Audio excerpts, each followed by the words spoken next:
We have to keep this going. The video looks phenomenal. See, there's a difference between Black Star Network and black-owned media and something like CNN. You can't be black-owned media and be scared. It's time to be smart.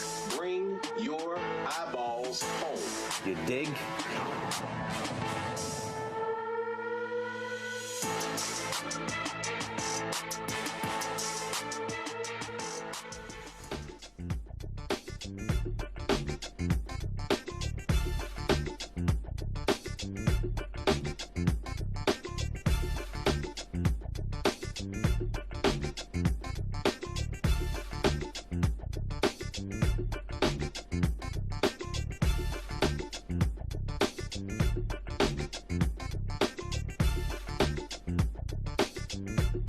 Today is Wednesday, July 8, 2026, coming up on Roland Martin Unfiltered, streaming live on the Black Star Network. Virginia Democrats had huge success in 2025.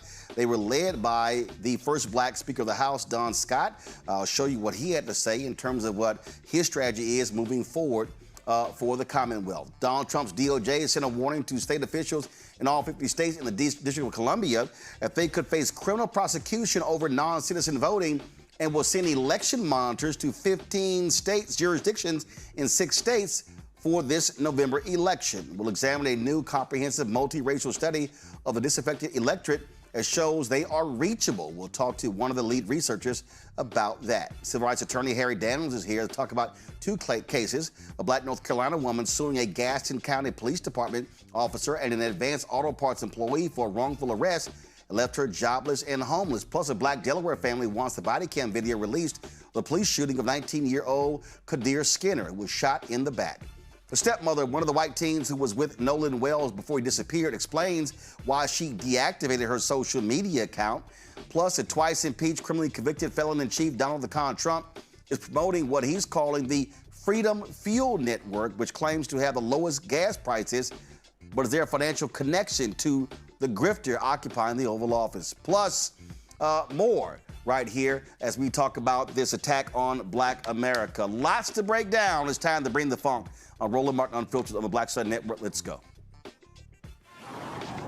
Whatever the piss, he's on it.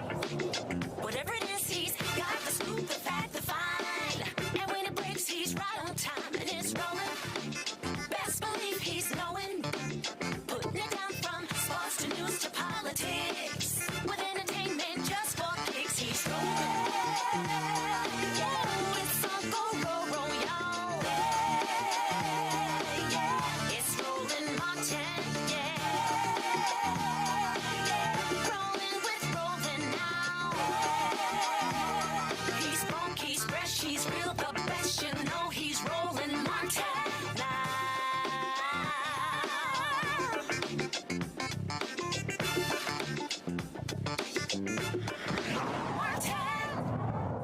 Could Virginia, the success in Virginia, where Democrats control the House, the Senate, and the governor's mansion, could that be a roadmap for Democrats across the country?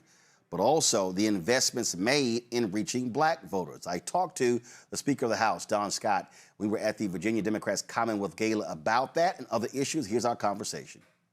I'm just saying. I know you're waiting in the wings, but I'm doing my thing. You need a pocket square. I'm just saying. No, don't do that. You need some flavor. I can tell. You need some flavor. Folks, Virginia Speaker of the House, Don Scott, went to this little inferior high school, Sterling High School. Oh, my God. And come on now, you know. I'm not getting to this Yates Sterling. We're not going to do this fratricide today. No, because we don't love y'all. We both from we used to beat y'all down. No. Stop. We're not going to do that. You don't want to. We're not going to do that right now. Let's not do that right now. I'm going to ask one simple question. Don't know this. I'm going to answer one simple question. Has your school ever celebrated a state championship in football? Not that I recall. No. not in the PVIL. But who's y'all's biggest athlete to come out of Yates? Oh. I said the one. Name the biggest one. Oh, my goodness. Dexter Manley. Okay, he has nothing on Clyde Drexler. Can we move on? Let's drop the mic. you have nothing to say. Did y'all win a state title when Clyde was there? But he was. Oh, okay, all right. Okay, So y'all didn't win nothing. But biggest y'all didn't win nothing out of H-Town. I mean, we got so many state titles. Just pick it: women's basketball, men's basketball, football. Y'all stacked the deck. Y'all was in the third ward. All the talent was in the third ward. You know about that. And then of course I'm from third ward. You already know. Then we got Debbie Allen, Felicia Rashad. Oh my God. You know, Roland Martin. I mean, come on. Oh my God. Okay. You belong there. You do. Of course I do. You do. I got to give you props. You know I'm not gonna hate on you. Who celebrates Roland Martin more than me? Don't get started. Somebody call and say something about Roland Martin, I'm gonna curse them out. Let's talk about what's happening. You now have the trifecta. You do not have that many. Republicans have more places in the country where they control House, Senate, and governor's mansion. Explain to folk who don't understand what that means, having the ability to control your political destiny. We get to control the agenda. We get to set the agenda on what is going to be heard, what's going to be done.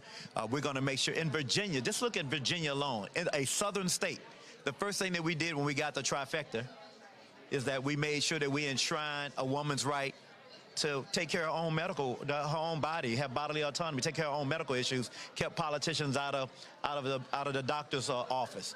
Second thing that we did was we restored rights. Virginia had a long Jim Crow history of felony disenfranchisement. We did that. That'll all go on the ballot. And then we're going to ballot in November. It go on the ballot this November. That's why this November is so important. And we have to re-elect Mark Warner, and then we have to elect the new Congress folks. We'll re-elect Bobby Scott and Jennifer McClellan. But when you set when you have the trifecta, we get to set the agenda. And what we did this year, we gave teachers a 4% pay raise. We gave state employees a 3.5% pay raise. We put unprecedented dollars in health care to make up for the big BS bill that they did that we had to restore so people can be able to buy health insurance, to make sure that we kept hungry children children this summer from going hungry, by making sure we put money in the Supplemental Nutritional Assistance Program and the SNAP program. We have done everything that the community and the Commonwealth of Virginia asked us to do to offset what Donald Trump and the MAGA folks up in D.C. have done. And the kind of harm that they've caused here in Virginia has been palpable, but we have been resilient. Our budget is strong, and that is because Democrats are here, and Democrats also, we can walk and chew gum. We can take care of workers every day, and we can make sure that we grow the business community and be true to the values to be able to give people the opportunity to have employment. But how do you also explain to people who really who don't understand, as always, how the sausage is made, who don't understand public policy? Because a lot of folk complain. A lot of people say they want stuff to be done, but they really have to understand that process. And I keep saying it, we got to have especially in our community, we got to have massive citizenship education training where people understand what a city council does, a school board does, county commissioner does, state, and what congressional folks do. And folks ought to understand, democracy is not a destination. You have to do it every single day. You don't get to say, oh, we won an election, it's over. There's another election, and in Virginia we have one every single year. So there is always something going on. You have to stay engaged. You can't be despair. I've heard people say, well, that didn't go my way, and so now what do we do next? What do you do next is you get back up and fight. And we're from a community down in Texas where we know, we just celebrated Juneteenth. We have a legacy that we've inherited that we have to continue to fight. We don't get the chance to go into despair and start feeling sorry for ourselves. We have to continue to fight each and every day, because we're not only doing it for us, we blessing our ancestors, and we're also making sure that we take care of our progeny, our children that are going to come beyond us. And so we have to continue to fight. The policy issue, there are people that I know who had been in the minority for 20 years straight in the House of Delegates, 20 years straight. And they had been pushing the same ideas, the same agenda for a long time. And finally, when we got the majority, we were able to do some of those great policies, do criminal justice reform, make sure we take care of our kids, invest in public education. We invested billions, not millions, billions in public education over the last 2 years that we've had the majority.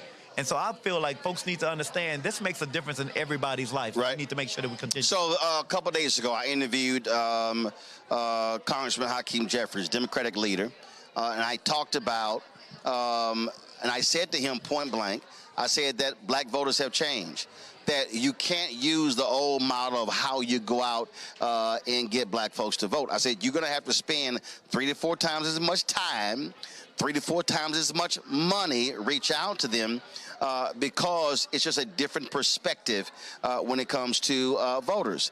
And in his response, he talked about what y'all did here in Virginia to understand how you got control. And that, to me, is what should be happening nationally. Are Democrats in other states? They're trying to hold the Senate seat in Georgia.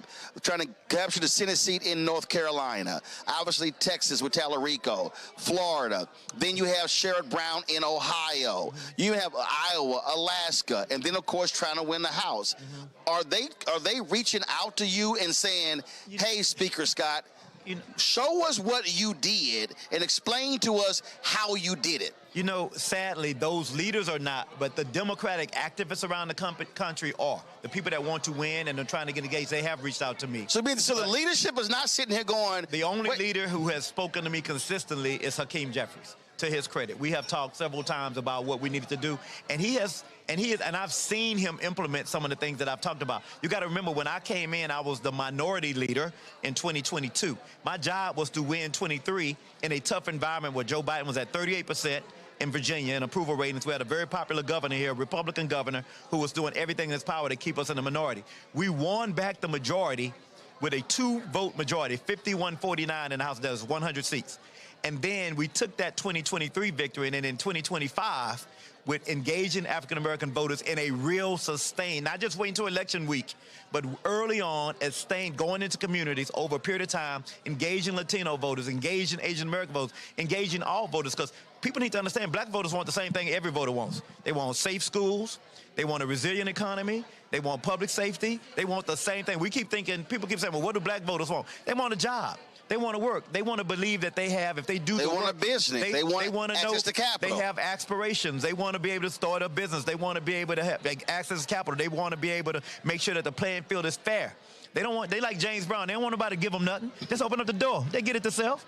And so I think we need to continue to understand that black voters have the same aspirations as every other voter. And I think what's happened is we started speaking just down the voters sometimes. And I think we need to go back to communicating. And we spent a lot of energy. And we were able to take that 51-49 majority in 2023 and turn it into a 64-36 majority in just 2 years to where we are right now. And that's the largest majority, Democratic majority, in 5 decades in Virginia. So we know what to do with it. We continue to do this work and continue to build on it and then deliver once we get the majority. You can't get the majority and celebrate. Right. You have to get the majority, deliver, and then communicate what you deliver. See, that's, to me, I would think that these progressive billionaires and others out there who are spending money will be sitting here saying, Speaker Scott, come on here and explain us the game plan. And listen, I've been highly critical, and I ain't got no problem keep doing it. I still fundamentally believe that the biggest problem with the National Democratic Party is you largely have white male Democratic strategists who are not listening to black people, who are not engaging black posters, black consultants, and talking to people on the ground to understand how you win. You cannot win solely by appealing to white folks in the suburbs. And you can't appeal thinking, oh yeah, we got them, we got them. That's how Democrats in Texas lost Latino. In the last election, 1 million African Americans, 1.1 million African Americans did not vote. And Trump doubled his support among black men in Texas from 15% to 30%.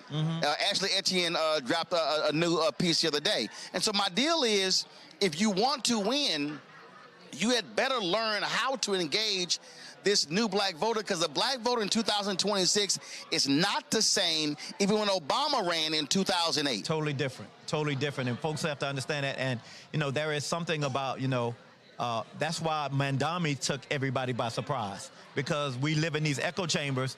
People got to get outside and go touch grass, go be outside more, because Joe Madison, God rest his soul, always said, you got to put it where the goats can get it. Yeah. And that's what folks are doing. And that's why we were able to grow here. And to Governor Abigail Spanberger's credit, that's why she did so well. She stayed focused and talking to folks, and she did a lot of outreach in all of those marginalized communities that folks had thought they had been left behind. And not only did she do it, then she delivered. You know, she delivered on things that they cared about. No, I know people talk about we legalize adult use cannabis, but that's not the only thing the black community cared about. That's one small piece. Right. People care way more about public school education, making sure the teachers got the pay that they leave so we would stop the brain drain here. So those are the things that we have delivered on, making sure that kids who were disadvantaged had an opportunity to learn and not be hungry.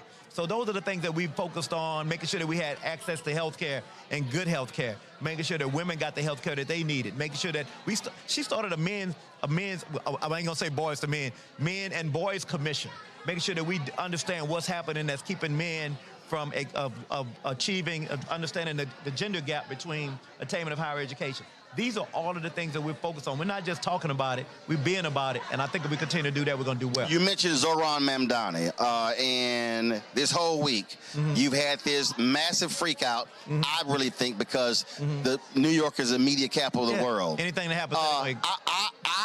I do not believe that, oh my God, the Democratic Party has been taken over by Democratic Socialists. What I have said is, what the folks did was they presented an agenda, they spoke to the people, and they mobilized and organized. And if you are the so-called Democrat establishment and you are mad about what happened, that means that you were lazy, you weren't paying attention, you wasn't out there building your coalitions, and frankly, like in boxing, what do they say? You know, always protect yourself at all times. Yeah. What happened was they got caught slipping. Yeah. That's just what I think happened. Yeah. And so to now be mad, well, you didn't do what you're supposed to do. Well, what it should be is an opportunity for them to be motivated to make sure that they're doing what they need to do. And they could learn some things. Learn how they communicate, learn how they message, but not only that, learn how they mobilize and organize and get people excited. And I think that's very important. Because you had some people here who said, Don, what you doing? Yeah, what you doing bringing in Roland Martin? What are you doing? but also, why you doing that? Yeah. Why you spending this? Why you over at these churches? Yeah, why you over in this community? Why you in this Latino community? Why you over here at these suburbs? We had to go everywhere. And I think when you did that, we got a combination of folks that came together and a coalition that was highly motivated to help deliver what we needed to deliver. We have Democrats, we're a coalition. We're not like Republicans. We're not a monolith. You know, they fall in line behind Trump. Yeah, but also Democrats, the reality is, I keep telling everybody, the Republican Party is largely a white party. The reality is, and the Democrats, they have a much larger tent. Yeah. You got to satisfy a lot of different constituencies, and you just can't just say, you know, we're going to get rid of waste, fraud, and abuse. Yeah. We love God, and we love guns. Or as Howard Dean said, God gave guns. Yeah, we have to have a much more diverse menu for everything that we do. We have to give people an opportunity. You know, like I tell people, we just passed a $200 billion budget last week. That budget has something in it for everybody. Everybody that believed in us, that got something, we delivered something that they could believe in and go home and be excited about. And that is what you must do. We don't get to just be a monolith in our party, and that's great. That's what I think makes us a stronger party. A couple more questions for you before we let you go. I talked about going everywhere. I'm a firm believer. I don't like just looking at end results. I'm also about how did it get done, how it got done. So when you were the minority leader, did you pull the data and say, where did we lose? How did we lose? What were the margins? What were the counties? What were the precincts? Because that's what I keep. One of your delegates came up to me before. I spoke earlier today to the Northern Virginia Pastors Association, and I was telling them, I said, y'all got to stop doing these big, broad, get out the vote thing. I said, no, you got to have targeted efforts. I said, but you got to be able to study the data. And here's what was crazy. When I asked them, here y'all have this town hall, more than 200 people were in there. I said, did you collect the data of everybody sitting in here? They didn't. I said, this is part of the problem. You have a town hall, you don't even know who's here. You gotta have names, addresses, phone numbers, emails to understand how not to move people. Well, when I became minority leader, I fired all of my vendors. I fired all of them. All right. The first thing I do is I want to look at process. How do we get here? And then I want to start over with people who are hungry as I am, because I knew I only had one shot. Okay. I was going to be out of there if we didn't win the majority. And so I looked at the process. I looked at precinct by precinct. I looked at demographics. I looked at the data. Every decision we made was data driven. And we knew who we had lost. We knew what communities we had lost. We knew what we needed to target. And we knew that the margins were so thin that we needed to focus on those folks. We didn't win 64 seats by having blowouts. We won by thin margins in a lot of different communities. We won every single district that was a toss-up district this last cycle. All 13 toss-ups that Donald Trump had won, we won. That's what we did, because they were razor-thin margins, and we won them all. And we're at the point now That's how we got 64 seats. And we're at the point now where you win by margins, which is why I say every vote absolutely matters. And when you micro-target, you have to micro-target. That's how you actually end up winning. You have to micro-target. You have to be intentional. You cannot be embarrassed to be intentional about telling people, hey, I'm trying to get your attention. I'm trying to shake you so I can talk to you, so I can get you out of that chair or get you out of the, I think there's a lot of apathy towards voting now, especially with the younger community. We have to continue to work hard to communicate with them. I tell people all the time, it costs Democrats twice as much money to communicate in these communities that are disenfranchised, that are apathetic, because we have to really shake them to get them to listen, to understand, and that's what we have to do, and that's what we're going to continue to do. Last and question. That's why we're going to continue to win here. Last one point for you. Make that point. Jay Jones. Which camera is his? Which camera is Speaker Scott's? Which? Right here? Right here. No, over here. Over here. The camera right there. In the middle. Tell National Democrat and donors that very point in terms of how they must be spending properly in black communities if they expect a massive turnout in November. I mean, it's like anything that we do, there is no return on zero investment. We have to make huge investments to get the returns that we need to win in these elections. And we have to be very intentional and direct with the voters that we want to win over. If we don't do that and take them for granted, they will stay home. We're not losing elections because we don't have the message. I'm tired of hearing people say that. We're not losing elections because we don't have the ideas. We're losing elections because we're not making the investments in communities where they believe that we actually care about improving their lives and the lives of their children. That is why. Thank you. All right, Fred, I appreciate it. 06. My Alpha Aggie right here. So I'll tolerate Sterling. We'll mention the other two.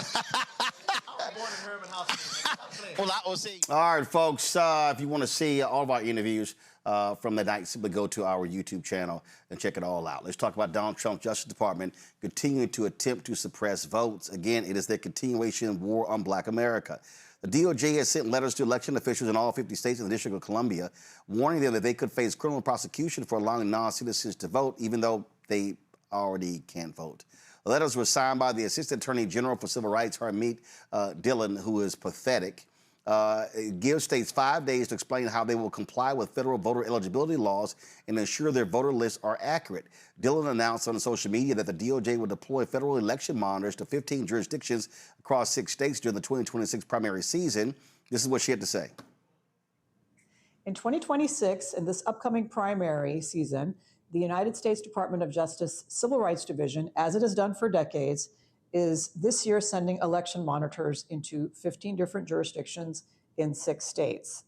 And those states are Arizona, Michigan, Massachusetts, Minnesota, New Hampshire, and Virginia. And we're sending the monitors into cities. Joining me now, Robert Weiner, the Director for the Lawyers Committee for Civil Rights Under Law Voting Rights Project, Melanie Campbell, President and CEO of the National Coalition on Black Civic Participation. Glad to have both of you here. I'm going to start with you, Robert. Non-citizens voting is non-existent. I mean, and this is just the latest example of these people just trying to create nonsense. These states already know this. These states run elections all the time, but this is just more BS coming from this administration. No question about it. This is the administration trying to intimidate public officials who are responsible for voting. This is the administration trying to undermine public confidence in the integrity of our elections. In fact, voting is safe in this country. Our electoral systems have integrity, but this president wants to create chaos and lack of confidence, and he wants to use the chaos that he creates to justify setting aside the results of elections that he doesn't like. Melanie, I remember when Fox News was whining, complaining about members of the new Black Panther Party at a couple of polling booths in Philadelphia. They were actually black polling booths.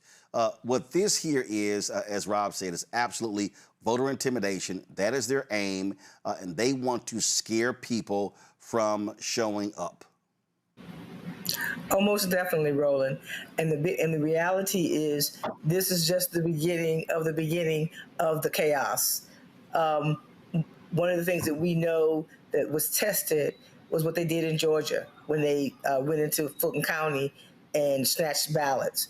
The idea that they're going to use ICE, the idea they're going to use every weapon they can, is something we just need to be prepared for.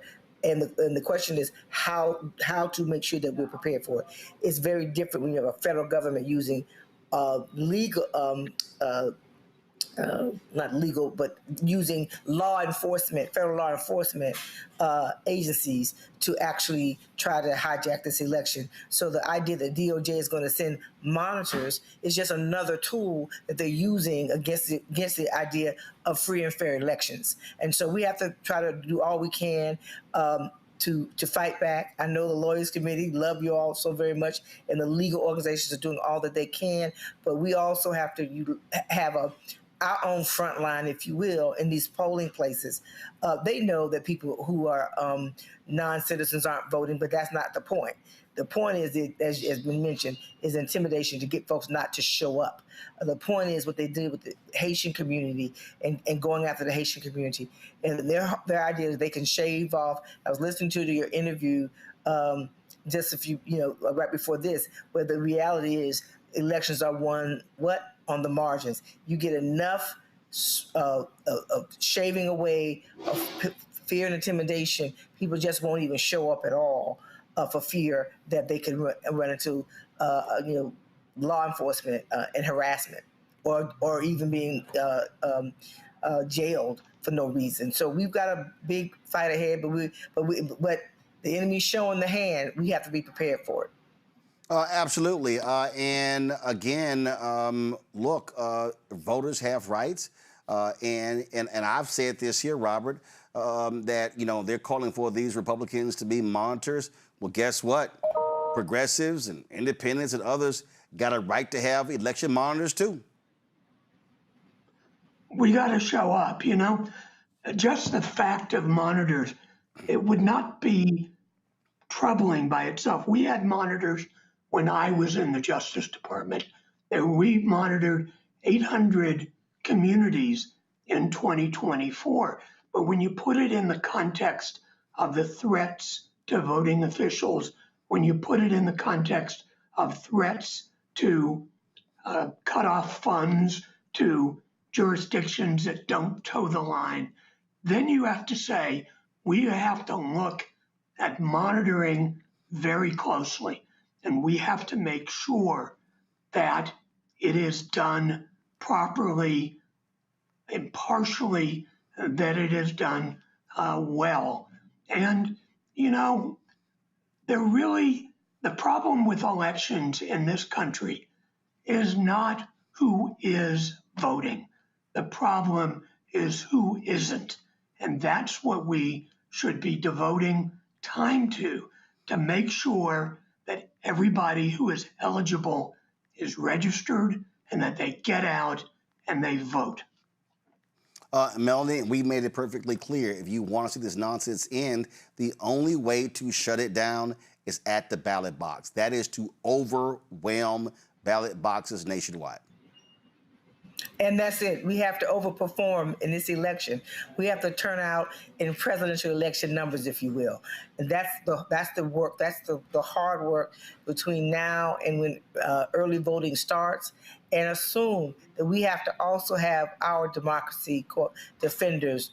I know that the faith community is doing. I know you guys are doing. We all are working together. We know all the things that have been happening. Looking at, I'm a Commonwealth resident in Virginia, so we know we have to do what we need to do. But whatever we're doing, we can expect more.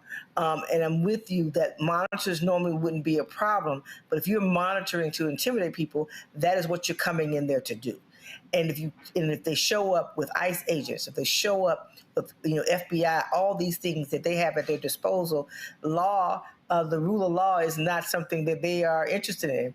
It is to use their ability to control legal law enforcement for the purposes of intimidation.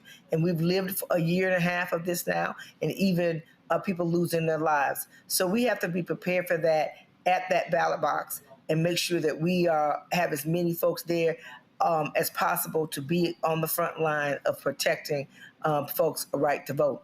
And use all the means. They're still trying to mess with early mail-in ballots. And so there is an attempt to control who gets to vote.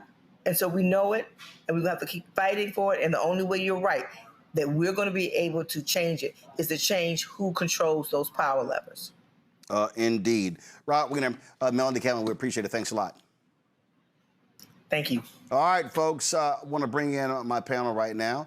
Talk about this here, and of course, lots more we'll be discussing over the next couple of hours. Joining us on today's show, Rob Portillo. Rob Portillo, he is out of Atlanta, civil rights attorney, Portillo Law Group. We have Rebecca Carruthers, President, CEO, Fair Election Center out of Washington, D.C. Also, Joy Cheney, Joy Strategies out of D.C. as well. Glad to have all three of you here. I'm going to start with you, Robert.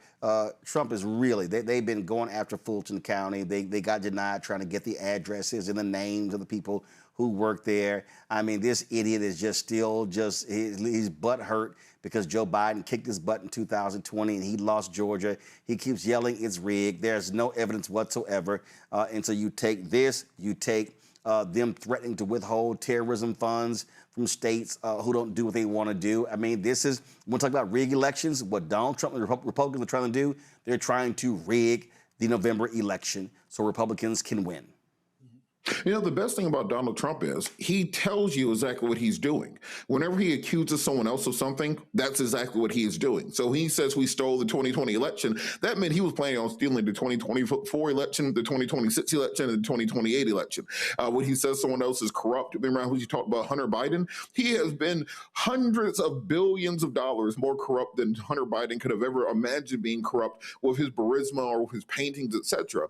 And what we know right now is when President Trump talks about these election issues, or elections not being fair, not being secure, how we have to path to save that, what he is actually saying is, I have every intention of rigging this coming up. I'm going to use every lever of power possible to steal this election. He's making it very clear that he says it to Republicans all the time. We have to pass the SAVE Act above any other piece of legislation, because if we do not have it, I will be impeached. You will be put out of power. If we allow the American people to have an actual voice in our democratic system, if they are actually allowed to express their concerns and vote for the candidates of their choice, we will lose. So we need to understand this, and the lack of outrage nationally is the most concerning and deafening part. There's a reason when Donald Trump got into office, the first thing he did was go after social media companies. He had Zuckerberg, he had all the big social media people, Elon Musk at inauguration. Then he went after network television. He went after the newspapers to install his own MAGA loyalists in every part of media. The reason for this is you have more people spending this summer debating the Spend That Ish challenge than talking about whether or not we will have the right to vote come this fall. And until we can break through to people and help them to understand the importance and gravity of what's coming up, what is happening right now,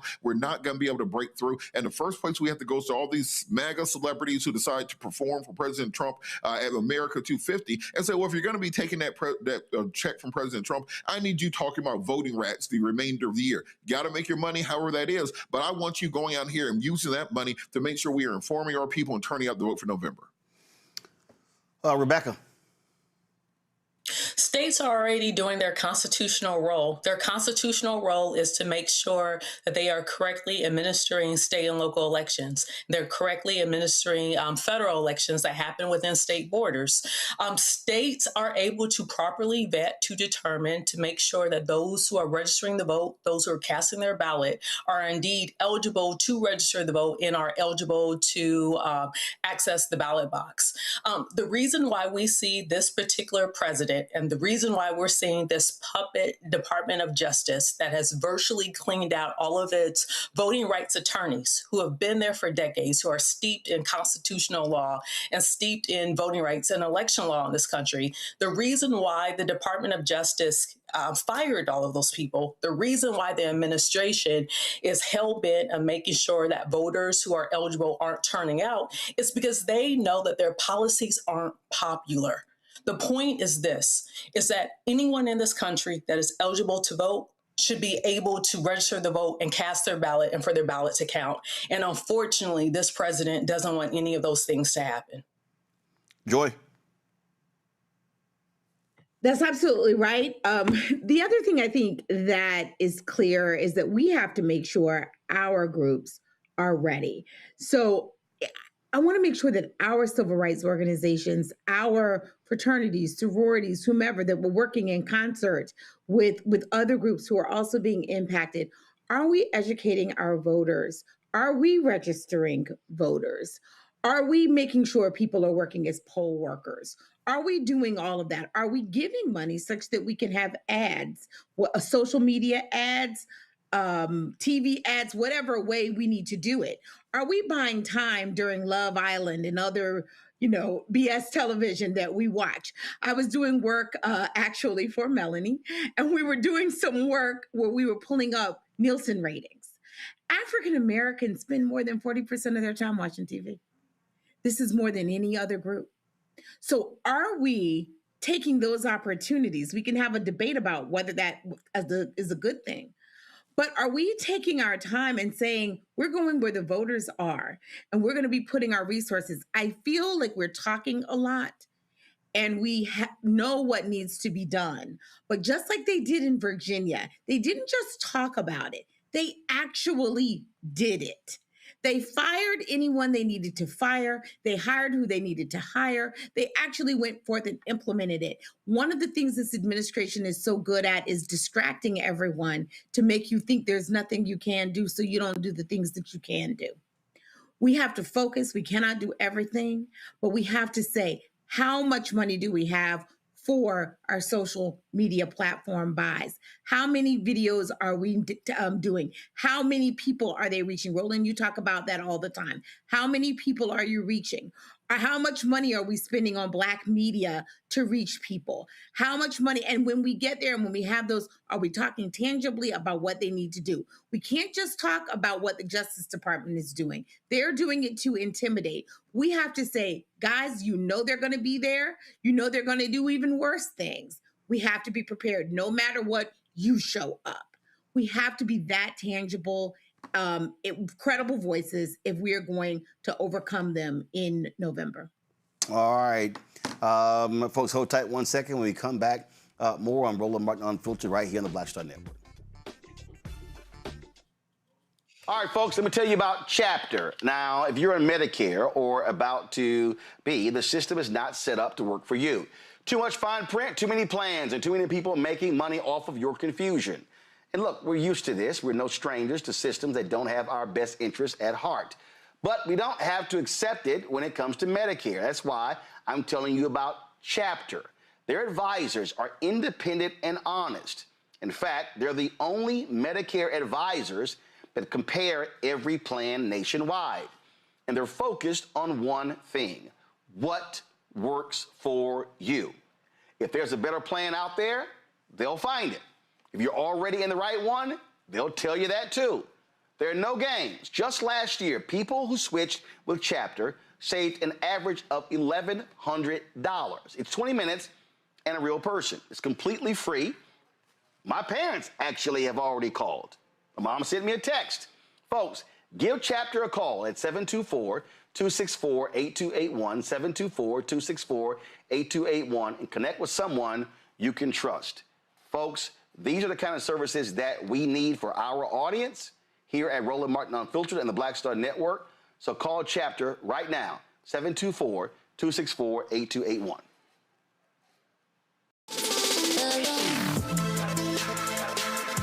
Hey y'all, welcome to The Other Side of Change, only on the Black Star Network and hosted by myself, Bree Baker, and my good sis, Jameer Burley. We are just two millennial women tackling everything at the intersection of politics, gender, and pop culture. And we don't just settle for commentary. This is about solution-driven dialogue to get us to the world as it could be and not just as it is. Watch us on the Black Star Network, so tune in to The Other Side of Change.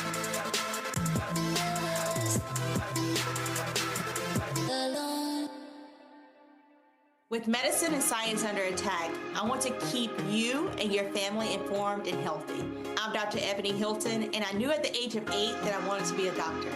So I studied hard and became the first African-American female anesthesiologist hired at the Medical University of South Carolina since its opening in 1824.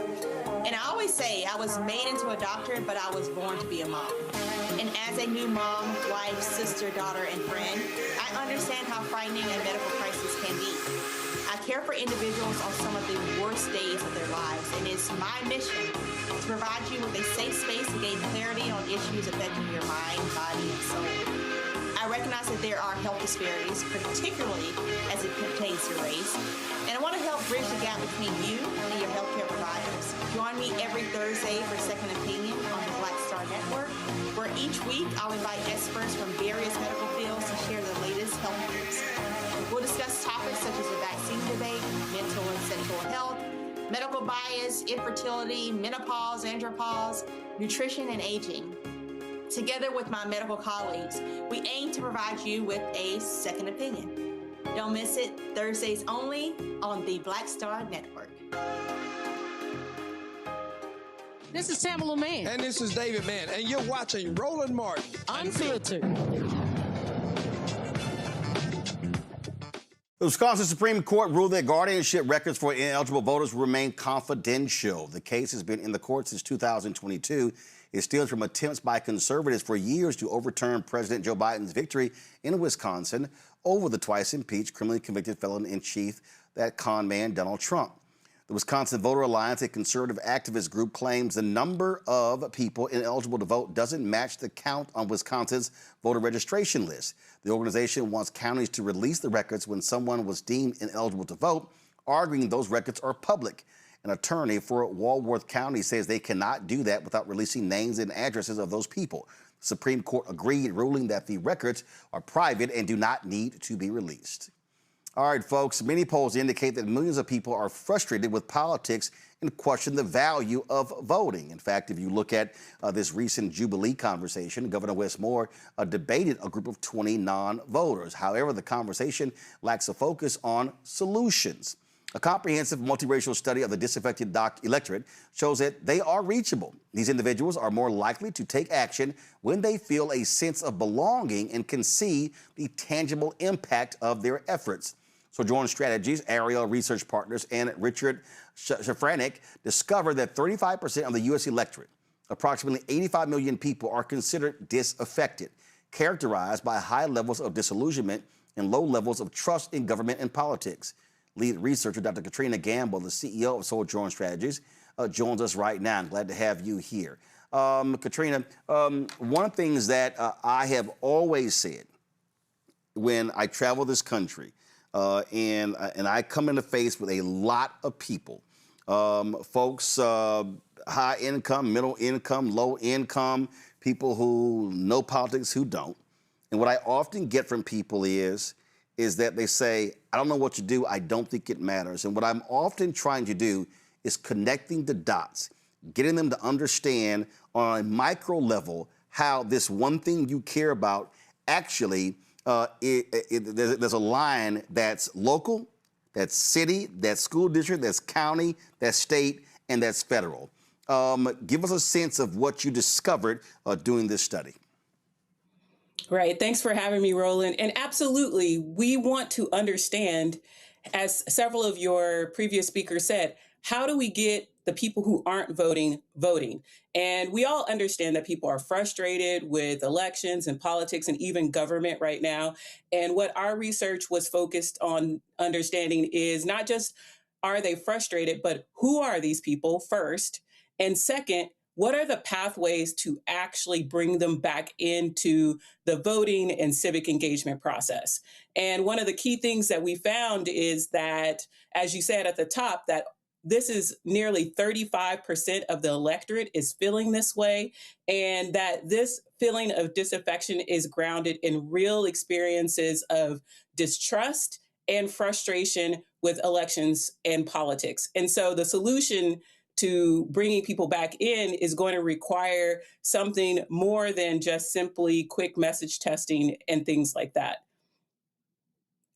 So how do we then reach them? What are the ways to do it? One of the things that I have long called for is I call it citizenship education training, workshops, teachings, things along those lines, in person and virtual. And I say, listen, they should be on a weekly basis. There should be especially in southern states, every single week, a church or community group should be having these sessions. Gary Chambers does this in Louisiana, teaching people the basics of politics. I call it City Hall 101, School Board 101, County Government 101, State Government 101, Federal Government 101. What do the people say how they want to be communicated with and reached? Right. So first, there's two things I want to emphasize. To reach these people, we have to know who they are. And one of the things that we found in our research is that the people who are disaffected, not surprisingly, they are majority young, over 52% of them are millennials and Gen Z. These are people who have lower levels of resources in terms of income and education. So you could imagine these are the people who are economically strained right now. They're struggling. And so we need to know who the people are we're trying to reach first. And second, the research found that even though these people are disaffected and frustrated with government and politics, there are some clear pathways. To your point about local elections, even though they don't trust federal government, they trust the state government a little bit more. The place that we found where people trust the government the most is local elections. So one of the things we say is start with conversations about local politics. I think that's a good way to start building trust and engaging people. And the biggest thing we found is that the biggest predictor of this segment of folks to participate in elections is increasing their sense of belonging. Making sure that they are connected to organizations, that they are connected to people, that they are connected to organizations within their community. We actually found that if people had a higher sense of belonging, they were 2.5% more likely to say that they would vote in the 2026 elections if they didn't have any sense of belonging. You have here we go to my iPad. Identify messengers who share working class experiences and lean into working class values that address the immediate struggles disaffected face. Bishop William Barber, one of the things that he always does, he emphasizes, is that he wants affected voices speaking. When they have events, the Poor People's Campaign Repairs of the Breach, they don't want just they don't want entertainers, they don't want the politicians, they don't want those folks speaking. They want affected people speaking and explaining what they're dealing with. They want them to be centered. Is that what you're talking about here too? Yes, absolutely. We asked a question about who do you listen to about elections and politics, and people were very clearly, they named two things. People like myself, right? So we already said that these are working class people. So working class people and their friends and family. So it has to be people that they trust. And then we asked a question of who do you feel most connected to? And they said that they feel connected to working class people and people like themselves. And so the data shows that if you are trying to reach people who, for good reasons, feel very distrustful of the political industry, the people who you need to be engaging and rebuilding that trust are, like you said, the people who are affected. So other working class people, and you have to be actually speaking to the things that are front and center for them, which for this group of people, it really is the financial strain that folks are feeling in this moment.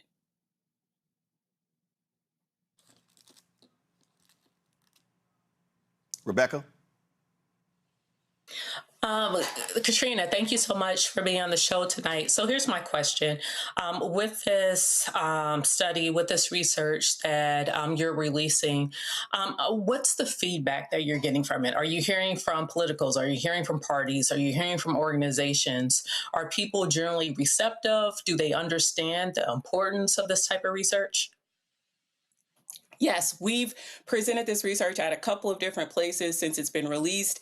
And I'll tell you, most people immediately get it and they understand the impact of the research. They think it makes sense.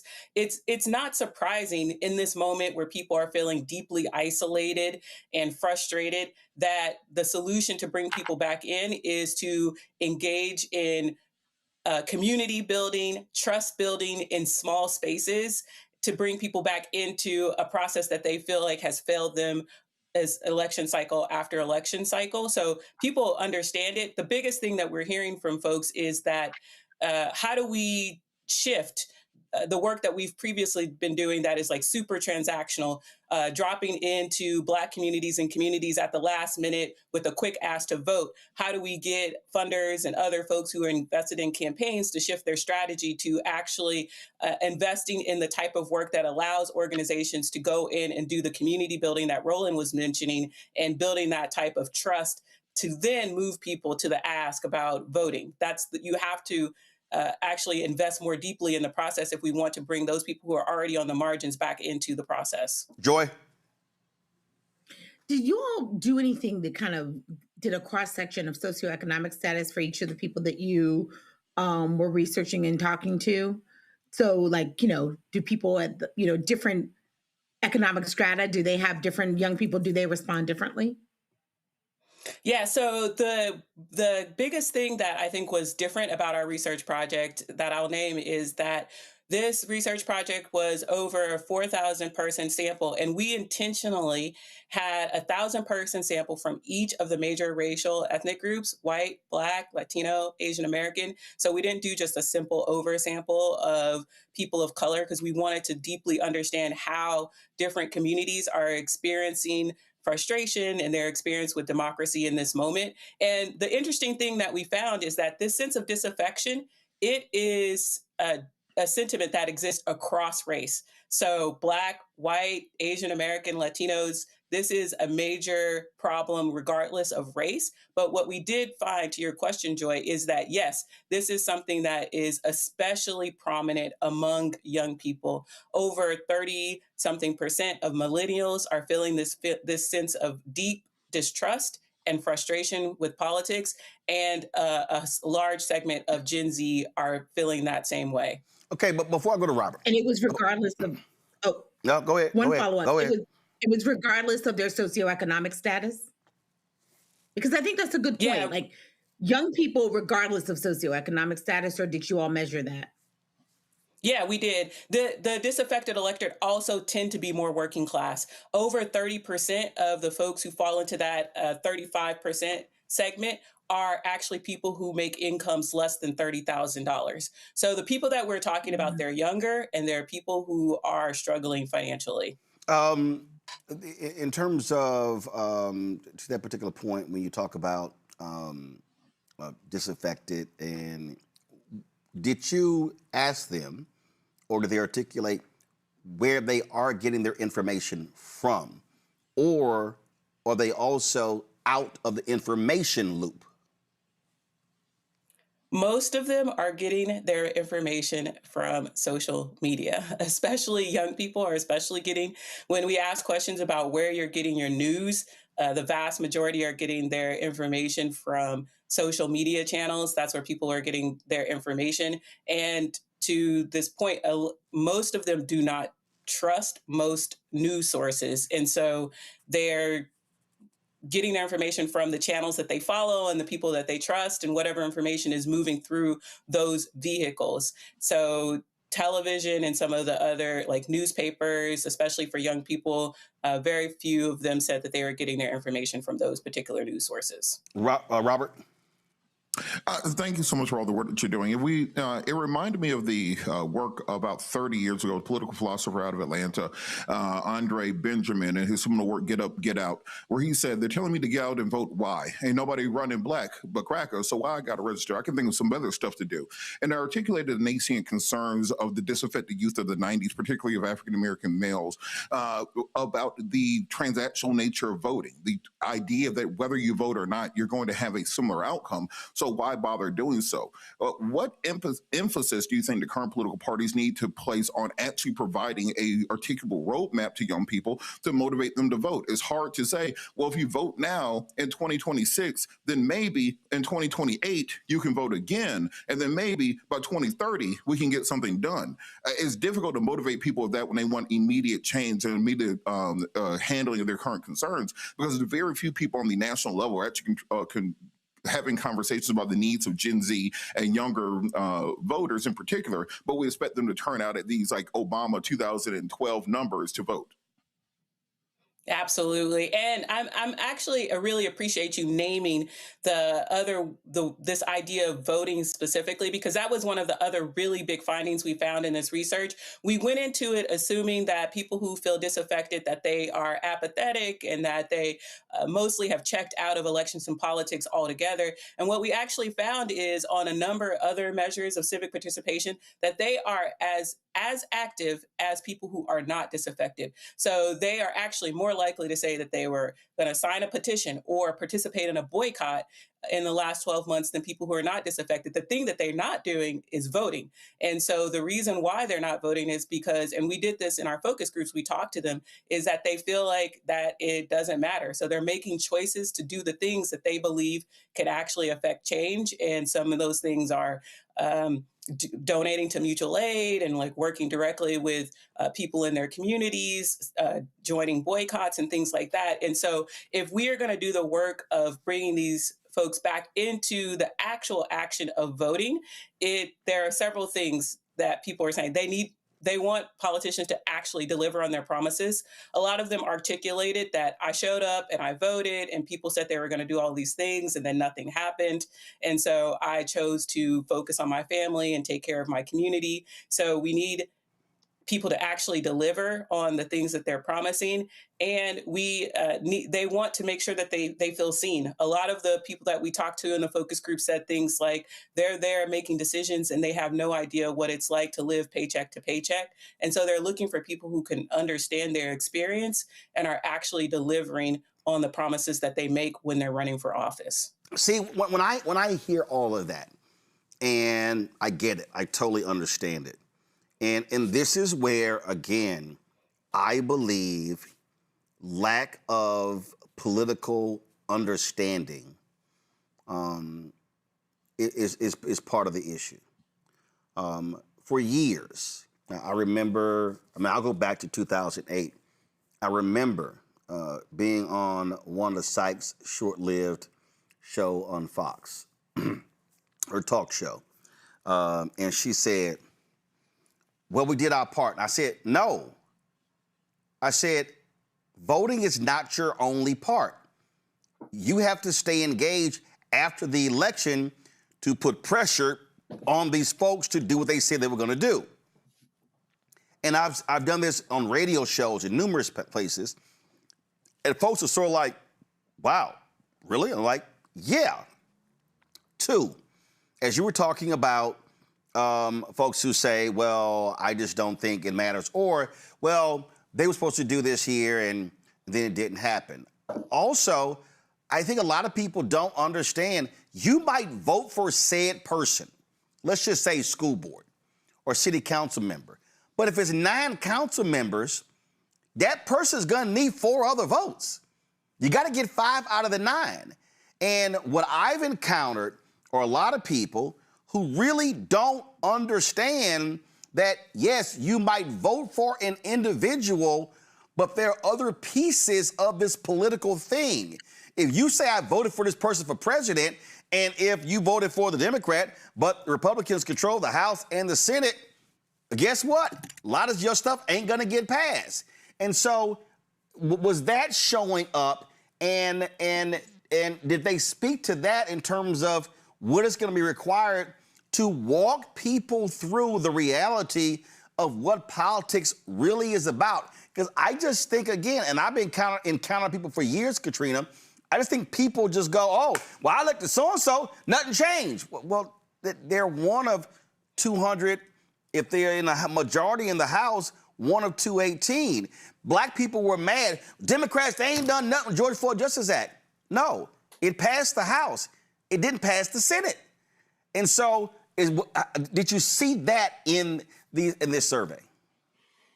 We didn't ask questions that got specifically at what you're articulating there, Roland. But one of the things that I will say as someone who has been in this work for many years is that, in part, the way that we organize people to vote is created the situation that you're naming, because oftentimes, especially for the Black electorate, we show up just a month or so before the election and we create this urgency and we tell people that they have to vote, and if they vote, that this is the thing that is going to change things. And so in part, many of the people who are doing this work they are creating that false sense that voting is going to solve all of the problems. So one thing I would say is that part of it is we have to readjust how we organize and talk to Black voters.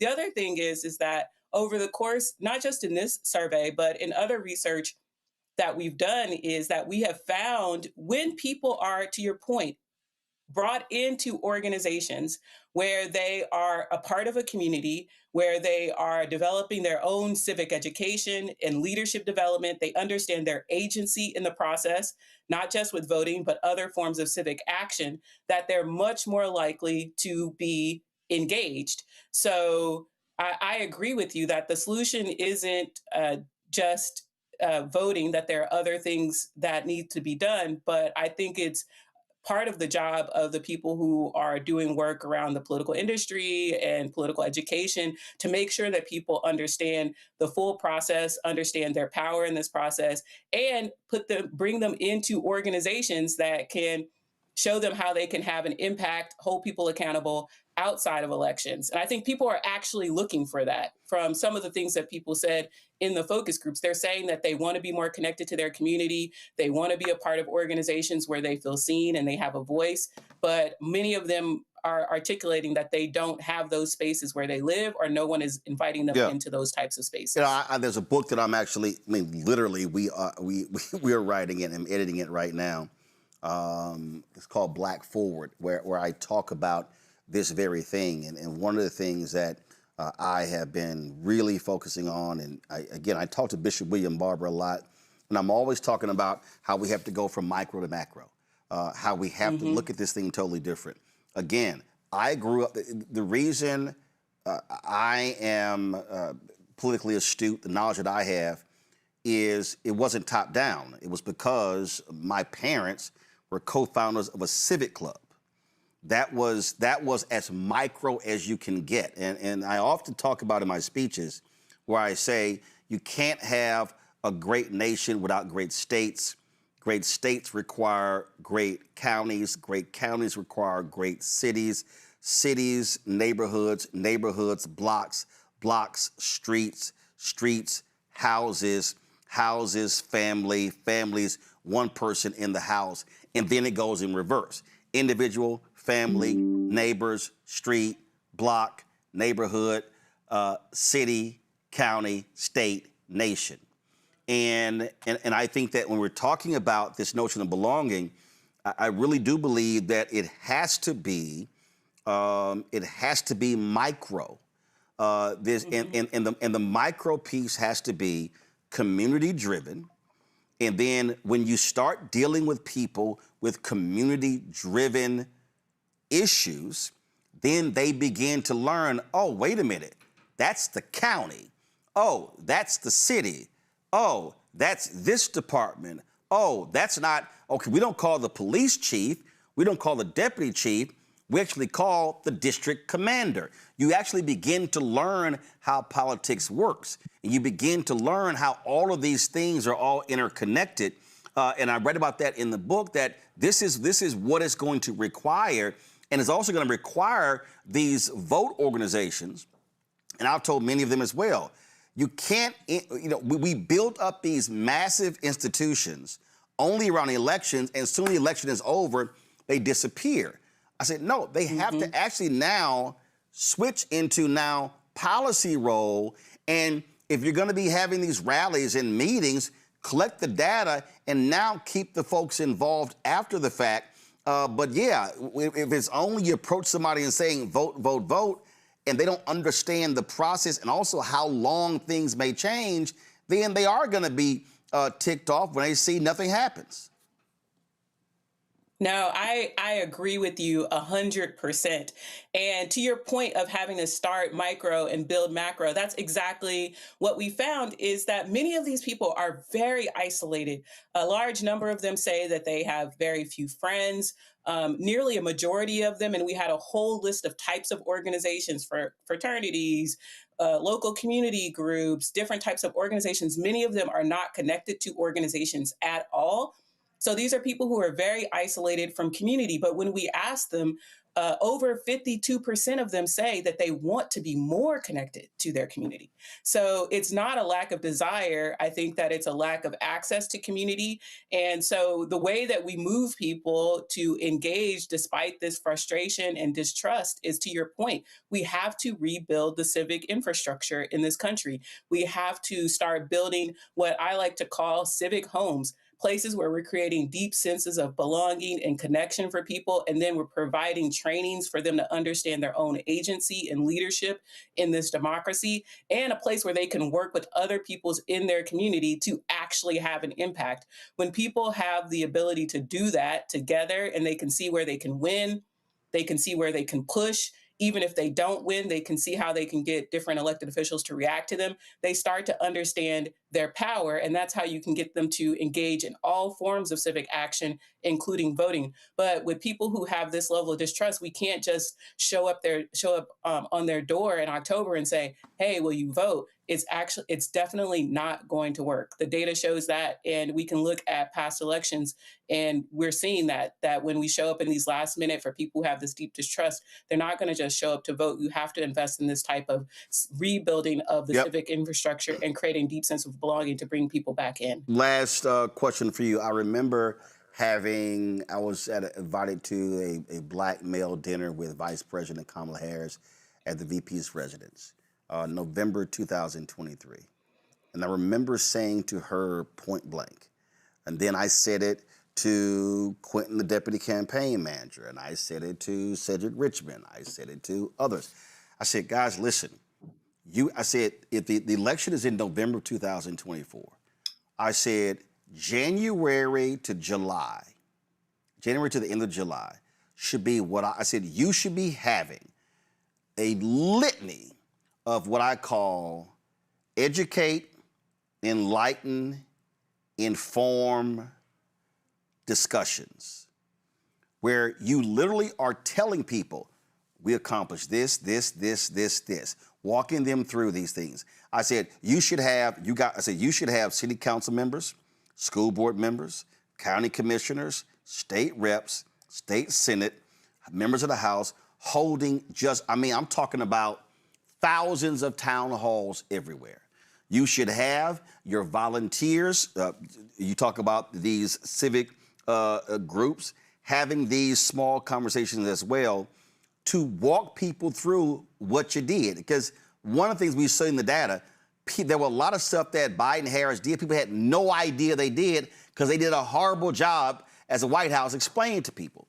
I said, so that's going to be January to July, and you have to invest. Your convention is in August. Then you're getting into September and October, the meat of the campaign. I said, if you don't do that in January to July, I said, you're going to be showing up in September, October, and they're going to have no idea what the hell you did. And I've said this to so many damn candidates, and I'm like, y'all have got to stop the normal way of running, because you're going to have to invest more time and energy on the front end. You need a longer runway than just this short 2, maybe 3 month window. I could not agree with you more. We actually did research. We did Black values research in late 2022 and again in 2024, where we had found this large segment of cynical voters. And the data was showing us that you have to start early. You have to be having these small conversations. And honestly, we were sharing that information all over the place to whoever would listen. But we are trying to disrupt a political industry that is used to doing things a certain way. And so that's why we're out here sharing this research. We're trying to disrupt that and let people know that the things that work, and we have partners like an organization called Power Interfaith in Pennsylvania that are having these small, what they call soul food dinners in barbershops, in community centers, in churches, where they're meeting in small groups to talk to people, build trust. And they're doing these conversations over and over again to move people to become more civically engaged. That's the work. I know it doesn't feel super sexy and quick, but it's the thing that is necessary. And the data keeps showing us that that is what's necessary for us to bring in nearly 35% of the electorate back into politics. So, and again, and the numbers also show, you move 5 to 7%, you switch the election because you're now in the narrow margins. Rebecca, the thing here is, and you asked the question in terms of sharing with these different people, here's a fundamental flaw, Rebecca, and that is these damn campaign consultants do not want to spend the money on things like this. They don't want to put it on the ground. They don't want to have it community driven. They just think that everything is solved with TV and radio ads. Or they want to improperly vet Senate candidates, right? Which we've all seen. We've seen some of the video around that. Here's the thing. If we're saying that democracy is under attack, if we're saying that we're fighting for our future, then we need all of those with resources, especially donors, those in the donor class. Put your money where your mouth is. Many of us are having meetings with these very people and we're telling them, hey, there needs to be resources out in the field to make sure that there is proper voter education. The reason why it's so important this year is we have the leader of the free world. We have the president of the United States of America using his bully pulpit to attack relentlessly our voting system in this country. He is going on air. He is from the White House, from the Oval Office. He is saying that the election integrity of this country is under suspicion. He is also saying and doing other things by using every agency in the executive branch to attack voting rights in this country. He is relentlessly suing. He is threatening to withhold money from states. He is attacking vote by mail. He is attacking campuses from following the law, which says that campuses that receive federal funding are supposed to provide opportunities and register students to vote. He is hell-bent on making it tough for people to vote in this country, and we need donors. Not just political donors, but we need donors who support democracy, donors within civil society to actually move money into the field. It's not just my organization, Fair Election Center, that is suffering, but it is many organizations. Like Melanie Campbell was on earlier. Many of our organizations have been starved out of funding in such a critical year. And so when we actually have data that Katrina put forth that shows you have to engage with voters if you want them to turn out, then why wouldn't we put those resources behind the very groups that are poised and actually have the expertise to do so? Well, hopefully that happens. Katrina, tell people where people can actually go and see your information. They can find the research at dpifund.org, and they can follow my organization at Sojourn Strategies on all social media channels. All right. And our website is sojournstrategies.com. All right. We surely appreciate it. Thank you so very much. Thank you for having me. Folks, coming up next, we'll talk with attorney Harry Downs about a couple of cases he's involved in. Also, those of you who are watching on YouTube, y'all hit the damn like button. Y'all sitting here commenting left and right. Y'all need to hit that like button. We easily should be at over 1,000. Why are we at 560? So we're on a commercial break. Hit the damn button. You're watching Roland Martin Unfiltered on the Black Star Network. Support the work that we do. Join our Bring the Funk fan club. Your dollars help to hit this show, the other shows on the network. Allows us to be able to build and grow. We've had more than 48,000 donors. Keenan, get me the new number. 48,000 donors since we launched this show September 4th, 2018. We would love to get to 50,000 donors by our 8th anniversary on September 4th of this year. So if you want to join us, please go to, if you want to use Cash App, use the Stripe QR code. You see it right here on the screen. If you're listening, go to blackstarnetwork.com. Also, of course, checks and money order. Make it payable to Roland Martin Unfiltered, P.O. Box 57196, Washington, D.C. 20037-0196. PayPal, R. Martin Unfiltered. Venmo, RM Unfiltered. Zelle, Roland at RolandSMartin.com. Roland at RolandMartinUnfiltered.com. We'll be right back. All right, folks, let me tell you about Chapter. Now, if you're on Medicare or about to be, the system is not set up to work for you.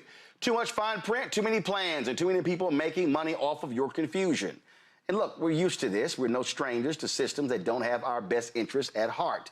But we don't have to accept it when it comes to Medicare. That's why I'm telling you about Chapter. Their advisors are independent and honest. In fact, they're the only Medicare advisors that compare every plan nationwide. And they're focused on one thing: what works for you. If there's a better plan out there, they'll find it. If you're already in the right one, they'll tell you that too. There are no games. Just last year, people who switched with Chapter saved an average of $1,100. It's 20 minutes and a real person. It's completely free. My parents actually have already called. My mom sent me a text. Folks, give Chapter a call at 724-264-8281, 724-264-8281, and connect with someone you can trust. Folks, these are the kind of services that we need for our audience here at Roland Martin Unfiltered and the Black Star Network. So call Chapter right now, 724-264-8281. What's up, everybody? It's your girl, Latasha from the A. And you're watching Roland Martin Unfiltered.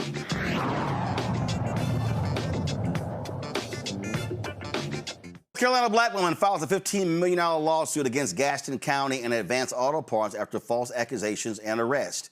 33-year-old Tamara Parker was falsely accused and arrested by the Gaston County Police Department for identity theft in September 2024. The lawsuit names the Gaston police officer, William Sampson, and Advance Auto Parts employee, Olivia Presley, as defendants. Joining us right now but first, now let's talk to Harry Daniels about that, his attorney representing them. Harry, walk us through this case. So they said she stole something? Thanks, Roland, for having me on. Yes, this is the storyline behind this case is almost unbelievable. This is a situation where somebody used somebody else's account, bank account, to basically take or get iPhones delivered to a Advanced Auto Part store in North Carolina, right outside Gastonia, North Carolina, in Gaston County. My client goes to the store on a certain day looking for a part for her husband. He was fixing on a vehicle. Nothing unremarkable. That's going to the store. They didn't have the vehicle. They didn't have the part. She leaves. About a week later, a police officer shows up at her home with a search warrant, searching a house. I had an order to search warrant to take cell phones, iPads, as such. 3 months later, about 2 or 3 months later, she found herself being arrested for identity theft and theft, and basically stealing the cell phones. Later on, she proclaimed her innocence from the beginning, that she had nothing to do with this. She was accused. I had to go through the court system, had to hire an attorney. Eventually, her case was dismissed. Once we just got the discovery, we learned that the employee at the Advanced Auto Parts store actually sent a picture to the detective in the case, investigating the case, saying that on a certain day, May 20th, 24, that my client was at the store and took a picture of her vehicle. Well, on May 20th, 2024, my client was at a kindergarten graduation for her daughter. And GPS evidence proved she was never there. The police have knowledge of this. We believe that the information provided to the investigator was a ploy to implicate my client in a crime that she didn't commit, because we believe the person who actually maybe committed the crime worked at the store to try to throw the police off their tail. Nevertheless, my client case was dismissed. But during that time, she lost her home. She lost her job, almost lost her home went in foreclosure, credit. She spent money, her family is torn apart, and she's just now trying to put together the pieces for what happened to her back in 2024. This case is a case that's almost unbelievable what happened. The only thing that she did, she went into the store as a black woman, found herself charged, arrested, and her life basically turned upside down because somebody lied, and the police officer had evidence to show that she did not commit the crime, nor was she around in the area when the crime was committed. Wow, that's a whole lot right there. Let's talk about this story out of Wilmington, Delaware, where a black family is demanding the release of the body camera video after Kadir Skinner was shot in the back while running away from a police officer. Police say Kadir pointed a gun at the crowd of people, but Skinner's family questions whether or not their son had a gun and claims he was running from a dog. Harry, walk us through this, who this young man was, and again, so they claim he had a gun? Yeah, so Kadir Skinner, good kid from a good family, 19 years old. He, in fact, the day when he was killed by police, it was actually just before he was shot and killed, visiting his elderly grandmother. We've seen the video, myself and Attorney Crump, along with Attorney Chance Lynch with Ben Crump. We represent this family in this matter. We actually seen the body cam footage.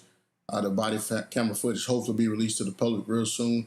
And on that body cam footage, you're going to see that Kadir Skinner is running from a dog. He's running from a dog. A police officer gets out of a squad car, chases him, and subsequently shoots him in the back, where Kadir ultimately died of his injuries. I mean, the allegations that he had a gun in his hand. Roland, I'll be first one to tell you, we saw the video. We did not see a weapon in his hand at all. And in fact, if in opposition, if he did have a weapon in his hand, he never pointed the weapon at police. He never threatened anybody with a weapon. And the law is very clear in that circuit. You cannot shoot and kill a person just because they had a weapon. He have to have some type of threatening moves or some type of move towards police or law enforcement. I mean, others or law enforcement. That didn't happen. This is a very tragic story. Like I said, we've seen the body camera. The body camera has not been released. Hopefully the body camera will be released very soon so it can give some transparency to what happened to Kadir Skinner. Like I said, myself and Ben, we all over this case. There's more to come. This case will probably be thrust in the national limelight media once this video is released. Yeah, it's amazing how all this time they haven't released the video. Normally, if it helped their case, that video will be out quickly.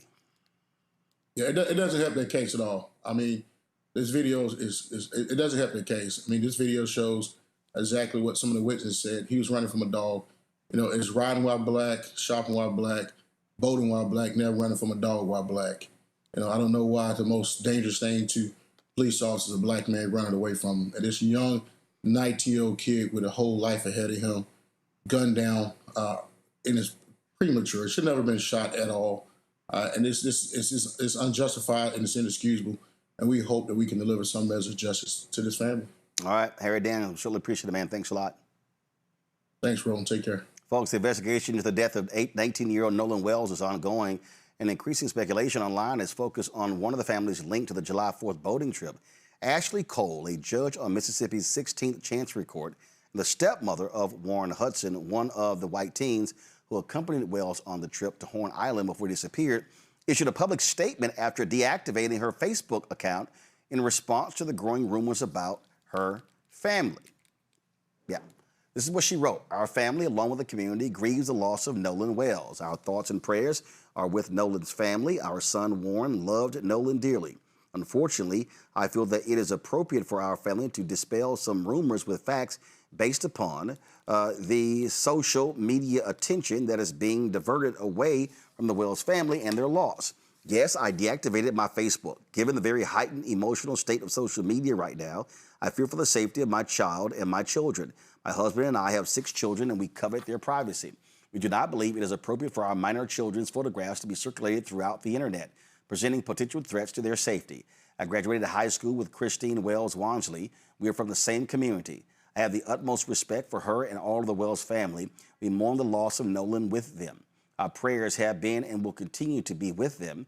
My husband and I were not at Hone Island at any point on the 4th of July. No one in our family is trying in any way to impede with the investigation by law enforcement or to otherwise hamper the family and law enforcement's quest for answers. Warren was interviewed by the Gaston County Sheriff's Department and cooperated fully. He saw Nolan last at around 3 p.m. on July 4th. They left around 4:30 p.m. when the boat was taking on water and they had an issue with the bilge pump. Nolan made a decision to stay on the island and return inland later with another group of friends. Yes, I am a judge. I also value transparency. I apologize if anyone was offended that I deleted my social media. There were no nefarious motivations in my deleting my social media. Social media has a lot of positives, but a whole lot of negatives. We live in a world of clickbaiting, sad but true. My family is hopeful that this information will help to redirect the attention to the Wells family, their grief, and their need for our community support. Folks, Nolan's family is waiting on the results of an independent autopsy that's actually being performed, according to attorney Ben Crump. This still, Robert, is a rather strange story. So here she says that they left around 3. Nolan chose to come back with another group of friends. Okay, where are those friends? And also, we've seen the social media video. There were a lot of boats in that area. If y'all have the video, play it, where they recorded Nolan arguing with several white male teens. Yeah, well, I think the issue to me people have, and to the judge's statement on social media that it has both positive and negatives, one of the positive is it makes it very hard for people to bullshit you. In 20, 30 years ago, something happens, you have to take someone's word for it. But in 2026, there's GPS location on nearly every phone. Any Gen Z is recording 24 hours a day, 7 days a week. There's a live stream. It's not just what people saw or what people said. It is about what is recorded. And I think one of the important things is going to be is police have already, anybody who watches First 48 knows that that initial period of time is what is important. Police should have interviewed every single one of those teens that were there. They should have subpoenaed the cell phones of all individuals involved to make sure they, not just that they had all video, but no videos were being deleted. We will probably never know how many different angles of what happened are recorded, and we probably don't have the ability to track those things down at this point in time. But to the judge's statement, she's only making things worse. She's only making things seem as if there's a bigger cover-up going on. I've had the same 5 best friends since freshman year of college. It's been 24 years. We've all been friends. I know where all of them are at any given time. And if one goes missing for any period of time, we will all come together like the Avengers to make sure I'm usually the person missing. But with that, this idea that nobody saw anything, nobody has any concept of what happens, I think is very unsettling to most people. And now there's a social media trend happening called Check on Your Brothers, where black men are literally walking up to black men who are the only black kids or black dudes in their social circle and just checking in with them to make sure they are okay and make sure they know that they are seen, that they're looked out for. And if anything happens, you have a brother around here who can help out. And I think it's important for us to reform this sense of community, this ability to communicate, because we've seen this happen too many times in recent years to the point that we can no longer say it's just a coincidence that so many times there's a group of people and the only black person is one who ends up dead. Here's why I'm confused, Rebecca. This is a News Nation story as they were looking for him. It says, Wells didn't have his cell phone when he went missing. His parents, Christine and Elmore Wansley, now have the phone. Okay, Rebecca, for the life of me, I don't know any Gen Z that is not always with a phone. I'm Gen X. My phone's always with me. They are never not on my person. And so it's like, okay, so if he decided to stay back with another group of friends, he wouldn't have his phone? Why would his phone go back with the first group of friends? That judge should have kept her mouth closed. Because here's the other thing. In addition to how we know how people are with phones, especially 18-year-olds, especially teenagers, we know that phone is basically glued to their hand. Like they literally do everything in life with their phone. They go to sleep with the phone in their hand. They shower with the phone in their hand. They go to school with the phone in their hand. Unfortunately, they be driving with the phone in their hand. Here's the other thing that we also know. If your child does not come back, and it's now getting dark, guess what's happening? Not only is that parent or those parents, those guardians calling law enforcement, they're also calling the parents and the kids that their child was with. So you mean to tell me, this is what my assumption is, you mean to tell me that a mother is calling around trying to figure out where her son is, but no one calls the police? You mean to tell me that they're telling their parents, presumably maybe this judge's kid or stepson or whoever the kid is in relationship to the judge, what they would say, oh, well, we left him because he said he'll figure out his way back, but oh, we also have his phone. So you mean to tell me within these households there wasn't conversations that happened that evening before the police was called by Nolan's mother? Like, none of that even makes sense. And so for her to even put together these words, like actually type these words and then post these words, she's a judge. And I know some of these judges aren't properly vetted, but come on.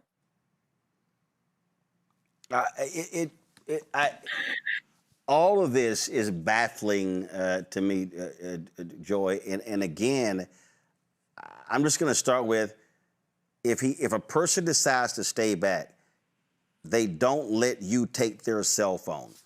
A young person is taking pictures, taking videos, all that sort of stuff along those lines. How does the phone get separated from the kid? I don't know. Listen, I unfortunately disagree with some of my co-panelists here. I don't think there was anything wrong with what this mother said, and she chose to say she was going to get off social media. Hell, I've gotten off social media when things get too hot. So I don't really have an issue with that. We don't know her son's involvement, what to the extent. We don't know anything. What we do know is it's suspicious. We do know that. I agree with you, Roland. I think it's very unusual that a young person, any person, would be separated from their phone, especially if they were that far out, right? That just feels unusual to us. The investigators are getting a lot of information right now. And what we have got to do is make sure that we are keeping the pressure up, that we want regular updates on this story, that we want to make sure everyone is investigated, including some of the parents who may have been engaged with some of they're adults, but some of their young adult children who may have gone to their parents and talked to them after the fact. We don't know that, right? So I'm sure everybody's cell phones will be, looked at, subpoenas, et cetera. All of that should happen. We should have a record, not just of the, parent social media. The parents weren't there, so that's likely irrelevant, but the children's social media is absolutely relevant. So if they eliminate their social media accounts, I think that's a horse of a different color. I hope that we're all seizing that information, that evidence right now. We need to know everything that happened on that island, proceeding to it, and importantly, after. What did they say about that situation? Did they try to coordinate their stories? All of that is information we need, both from the friends that he went there with, the so-called friends that he was remaining with, the girl that he was with, all of those people. I know they're being investigated now. That's the information that I'm looking for. The mother who happens to be a judge, I feel is a red herring, and I'm just not going to go down that rabbit hole. I think the main goal is, are we making sure the investigators, the sheriff, are they doing a thorough investigation, and are they being interfered with in any way, shape, or form in that investigation? Is it happening quickly? That's what we want to know. And what do his parents say about their engagement with the cops? Those are the things that I'm looking for.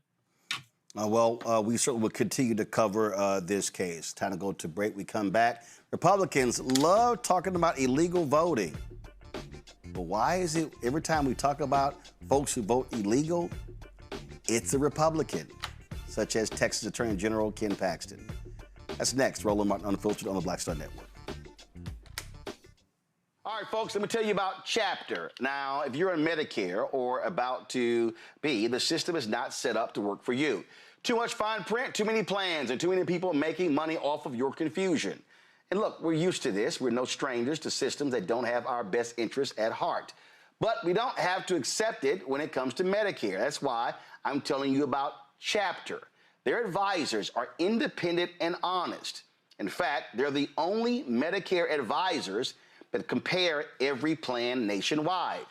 And they're focused on one thing: what works for you. If there's a better plan out there, they'll find it. If you're already in the right one, they'll tell you that too. There are no games. Just last year, people who switched with Chapter saved an average of $1,100. It's 20 minutes and a real person. It's completely free. My parents actually have already called. My mom sent me a text. Folks, give Chapter a call at 724-264-8281, 724-264-8281, and connect with someone you can trust.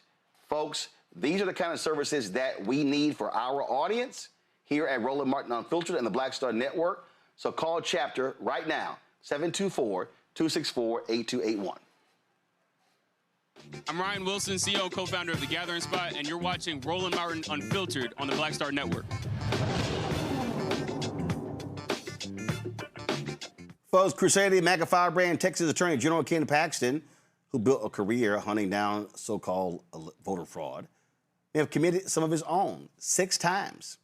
The 63-year-old is the convict-in-chief's pick for the United States Senate seat. He beat, of course, incumbent John Cornyn. Well, Paxton appears to have cast ballots in 6 elections over the past 2 years using an address where he no longer lives. Since February, Paxton has voted twice in Gaston County, once in the March Republican primary and once in May's runoff, in which he won the GOP nomination. Paxton's own office wrote the rules he appears to have broken. Just 2 weeks before this year's primary, he unveiled a voter fraud tip line, stating that, quote, "It is illegal to misrepresent your residence on election records." The alleged offense is not minor. Voting while ineligible is a second-degree felony in Texas. The crime is punishable by up to 20 years in prison and a $10,000 fine. Now, see, the court, this is quite interesting because the Tarrant County district attorney who's up for re-election, who we need to be voting out. Black people, you should be mobilizing your ass off in Tarrant County. 9 years later, this man is still trying to put Crystal Mason in prison for voting in an election where her vote was not even counted. That's what's going on. But we can show numerous examples. We could just run a whole list of examples, Robert, of Republicans breaking voting laws while complaining about voter fraud. Look, this is what we talked about earlier with Trump. Whenever they are talking about something, they are telling on themselves. And they're talking about voter fraud, they're committing voter fraud. And they're talking about welfare queens. They're stealing a whole bunch of money and heading there, they're welfare queens. They're talking about corruption. They're the corrupt ones. They do this great thing. You talked about it a little bit earlier, and I think we have to dive into it. The fact that Republicans are so much better with messaging, message discipline, and also continuing to push it out there. Donald Trump has shown us the blueprint. If you say anything often enough, people will just roll with it. We know that the election in 2020 wasn't stolen, but if you say it every single day for 6 years, people will start believing it. We all know that the economic numbers are cooked, but even just today at NATO, he was talking about how great the U.S. economy was. We know that Donald Trump lost the war in Iran and had to surrender to the Ayatollah. Today, he was talking as if he won. The thing about Republicans is they have figured out how to run politics without shame. There's no sense of moral. There's no floor to what they will do. And because of that, you have to treat them as such. They are 100% nihilistic. They are 100% results driven. And as you have seen, they are fighting for sheer and unbridled power. And it does not matter how they get there. So they don't care if they have to lie, steal, cheat, hook, or crook. they will do what it takes to win. And when you're fighting somebody like that, you can either do the Michelle Obama and say, when they go low, we go high, or you can simply say, we are in a brass knuckle knife fight, and I got to take my shirt off and swing around my head like a helicopter because it's time to get in here, make sure we make things happen. And I think we might be into the knife fighter point of politics when you're dealing with people like Ken Paxton, Donald Trump, and people who are literally willing to say and do anything to maintain political power. Joy? That is absolutely correct. I mean, we are in a literally a gunfight. We cannot bring biodegradable straws. We have got to show up in full force using every commentary pathway at our disposal. This is a man who's talked about voter fraud is committing voter fraud. This is a man who talked about family values. He's not divorced. He's out and about everywhere on social media with his mistress. This is a woman whose wife doesn't even want to have anything to do with him. This is an unacceptable person. He is not fit for the United States Senate. So just as we're talking about, our guy in Maine, we also have to be talking about him. These are people who are lowlives, and they don't deserve the distinction of being a United States senator. And we have to be able to say it. And so even as we may have our issues with some things surrounding James Tallarico, we do have to shift off talking about him and start talking about Paxton. I have not heard enough from Mr. Tallarico in terms of his fight against Paxton. It's still too polite. It's still too kind. And look, I'm polite and kind. I'm all for it. But we can't do that here. We cannot do that here. And it's not Jasmine Crockett's responsibility to do it. It is Mr. Tallarico's responsibility to do it. Everyone in Texas who is, in an authority position within the Democratic Party, where is the fight? It's just too polite. This man is making a fool out of us. And frankly, the voters of Texas and the Republican voters of Texas, because he is saying it doesn't matter how disgusting I am. I know you'll vote for me anyway. And frankly, John Cornyn, where are you? You know who this man is. You should be saying something too, but instead you're going to support him. That is what we ought to be holding people accountable. Rebecca? I mean, this is corruption. We keep talking about why people don't want to vote. And we know that, what is it, over 80 million people chose not to vote. Over 80 million people who are eligible chose that it wasn't worth it.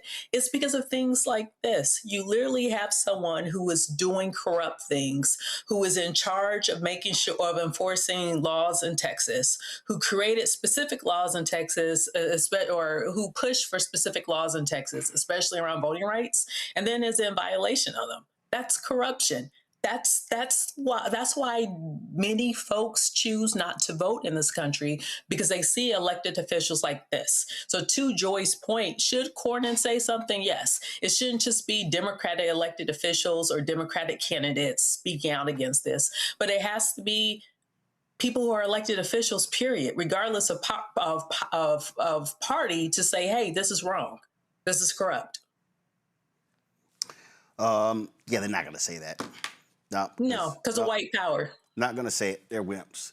Folks, a federal judge has ordered the release of more than $5 million to former magazine columnist E. Jean Carroll after a jury found that the twice impeached, criminally convicted felon-in-chief Donald Trump sexually abused and defamed her. The ruling follows Trump's appeal of the decision to the Supreme Court. They're like, nah, they're not gonna look at it. And now they said, let's reconsider. They got 25 days to make a decision. But guess what? Trump argued that paying the judgment before his appeal is resolved would cause him irreparable harm. However, the judge was like, no, son. The justice denied your request, allowing Carroll's attorney to seek the release of the funds. That money had been set aside in the court, so the $5 million already been given. It's one of two lawsuits Carroll filed against Trump concerning statements he made in 2022. Trump has also indicated plans to challenge the separate $83 million. Let me say it again: $83 million defamation judgment awarded to Carroll. He has until the end of the month to file that appeal with the Supreme Court. She whooping that ass in court, Joy. Whooping it. I mean, she is fantastic. And then Democrats, pay attention. She doesn't just win in court. She then goes on TV. She messages it. She locks it in. She locks in on him. She appeals to people and says, this is why I'm doing what I'm doing. This is what he did to me. She doesn't allow him to escape and to let it go away. This is the point. This is the strategy. Not just the win, then message the win, then hone it in on the win. And she's actually very amusing. I've done some things with her before. She's a lot of personality. So, a great spokesperson, meeting him where he is. That is what we have to do. And I mean, I think that because he is so easily triggered, she understands her role in remaining out there and continuing to be sort of a thorn in his side. And she takes heat for it. I mean, it's not easy. She could easily go away and want to, rescind back into public life, but she takes seriously her job to do this, to be out there and to keep him distracted, continuing to fight her and to lose over and over and over again. The bottom line is he sues everybody, Rebecca. So she's like, all right, I'm going to sue your ass. And good for her. She should have added a zero to that amount. I think that should have been worth a lot more than $5 million. Good for her. But like you said, this should be a playbook. It should be strategy of you can go after him and you can beat him in court. That's one of the things that we're seeing in terms of even challenging some of the things that the administration is doing is go after him in court, because many of I don't know who his lawyers are, but they don't have a good track record. So good for her. I wish it was more money for her. Robert? I think we're also just glossing over a very real thing here, which is the fact that the president of the United States is a rapist. I mean, it's been adjudicated time and time again. We've had nearly 30 credible accounts of him either sexually harassing, committing sexual assault, or just all-out rape. In the E. Jean Carroll case, the judge said his actions constituted rape for the purposes of this case. I mean, we have Stormy Daniels, we have Susan McDougal. We have a literal sex worker in the White House as First Lady right now, and Christian conservatives coming to lecture us about family values. So the fact that our nation has fallen to the point that you can have someone that we know is a rapist and owes a woman $5 million for raping her, and then another $83 million for defaming her after raping her, that then Supreme Court held up the defamation, the judgment against him for raping her, and it doesn't matter. LeBron James' free agency is getting more attention than Donald Trump being a rapist. I mean, we're putting more emphasis on the FIFA World Cup and whether or not Argentina cheated to beat Egypt than whether or not the president of the United States, who is in charge of the most powerful military and economy in the world, is a literal rapist. And we're not hearing any conversations about this on a national level. And that's why it's very hard when you have a Graham Plantner running for office. It's like, why are Democrats and the ones who have to step down, who have to run away, who have to stop what they're doing, and Donald Trump gets to skate by? Keir Starmer, the Prime Minister of the UK, had to step down because he appointed somebody who was on the Epstein list. Donald Trump's all over the Epstein list, and he didn't even consider stepping down. So we have to evaluate what exactly it means as a country that nobody will stand up to somebody who is credibly accused 27 plus times of sexual assault, who has been held up by the Supreme Court as being a rapist and appears in the Epstein files more than anybody except Jeffrey Epstein. We have to figure out why this is acceptable as a country. All righty then. Going to a break. We'll be right back. Roland Martin Unfiltered on the Black Star Network. Support our work. Join our Bring the Funk fan club. If you want to contribute via Cash App, use the Stripe QR code. Just hit right here on the screen. If you're listening, go to blackstarnetwork.com. Checks and money order. Make it payable to Roland Martin Unfiltered. P.O. Box 57196, Washington, D.C. 2003 70196. PayPal's R Martin Unfiltered. Venmo RM Unfiltered. Zelle. Roland at RolandSMartin.com. Roland at RolandMartinUnfiltered.com. Back in a moment. All right, folks, let me tell you about Chapter. Now, if you're on Medicare or about to be, the system is not set up to work for you. Too much fine print, too many plans, and too many people making money off of your confusion. And look, we're used to this. We're no strangers to systems that don't have our best interests at heart. But we don't have to accept it when it comes to Medicare. That's why I'm telling you about Chapter. Their advisors are independent and honest. In fact, they're the only Medicare advisors that compare every plan nationwide. And they're focused on one thing: what works for you. If there's a better plan out there, they'll find it. If you're already in the right one, they'll tell you that too. There are no games. Just last year, people who switched with Chapter saved an average of $1,100. It's 20 minutes and a real person. It's completely free. My parents actually have already called.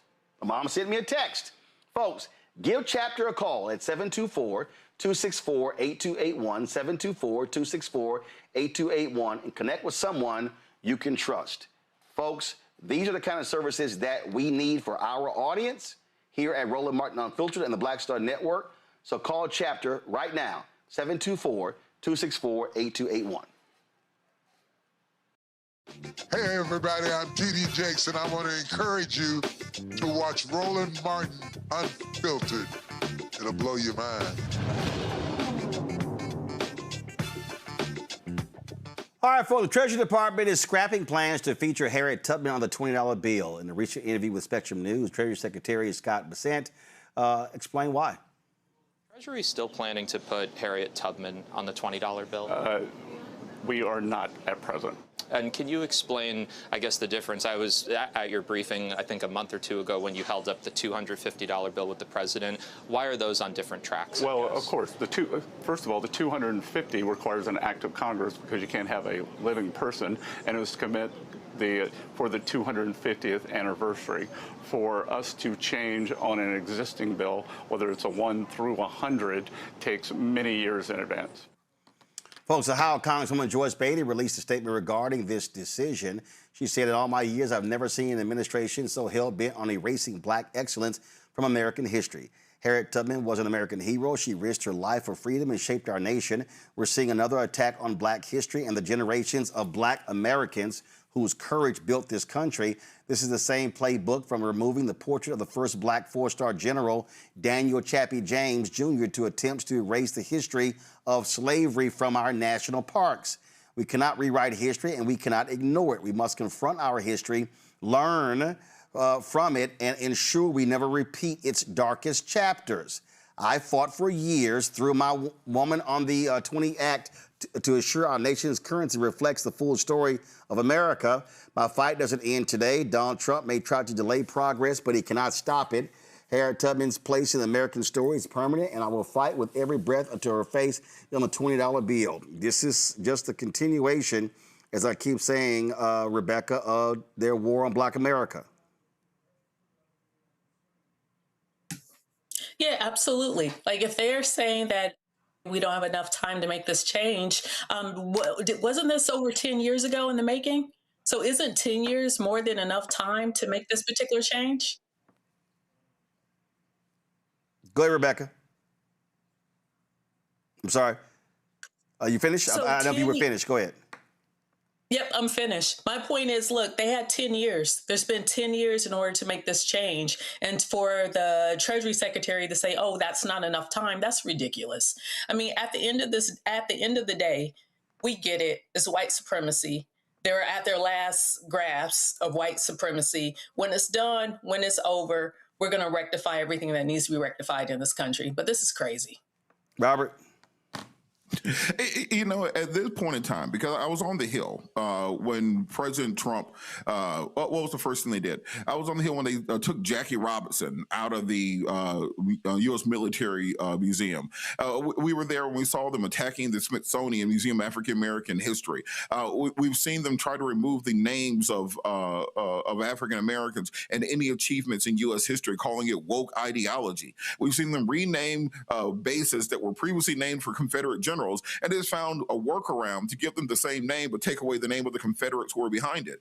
At what point in time do we just say, if it walks like a duck, if it talks like a duck, if it swims like a duck, it's a racist? And there's no point in trying to call out the hypocrisy among these things. You're not going to change the hearts and minds of white supremacists. We've been trying to do it for 200 years in this country. They just keep regenerating. We remember about 20 years ago, I think Oprah said, you know, America won't change until a lot of old racists die out. No, all that happens is a new generation gets re-radicalized. You have a generation of groypers and Proud Boys, etc., just to replenish the stocks. So what we need to make sure of right now is, instead of fighting back against what they do point by point and step by step, ensure that if we take back the House in 2026 and we take back the Senate and we take back the White House in 28, that at the minute that Democratic president sits down on the desk on January the 20th, 2029, we have a stack of black legislation that we want signed into law immediately. The same way that President Trump did his first 100 days, I need a different piece of black legislation signed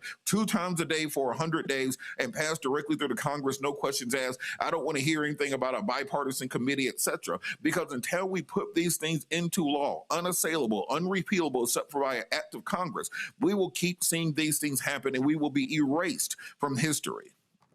Joy. That's absolutely right. Sometimes I'm like, Scott Besson, you're a minority in this administration. They hate you almost as much as they hate the rest of us. You ought to be ashamed of yourself, continuing to co-sign on their foolishness. The real question we ought to be asking for him is, what is he doing to ensure full employment of all of our citizens, including Black women? That was the question he got when he testified on the Hill. And he said he was going to be following up. I believe it was Ayanna Pressley who asked him that question. He said he was going to be following up. I have not heard the follow-up.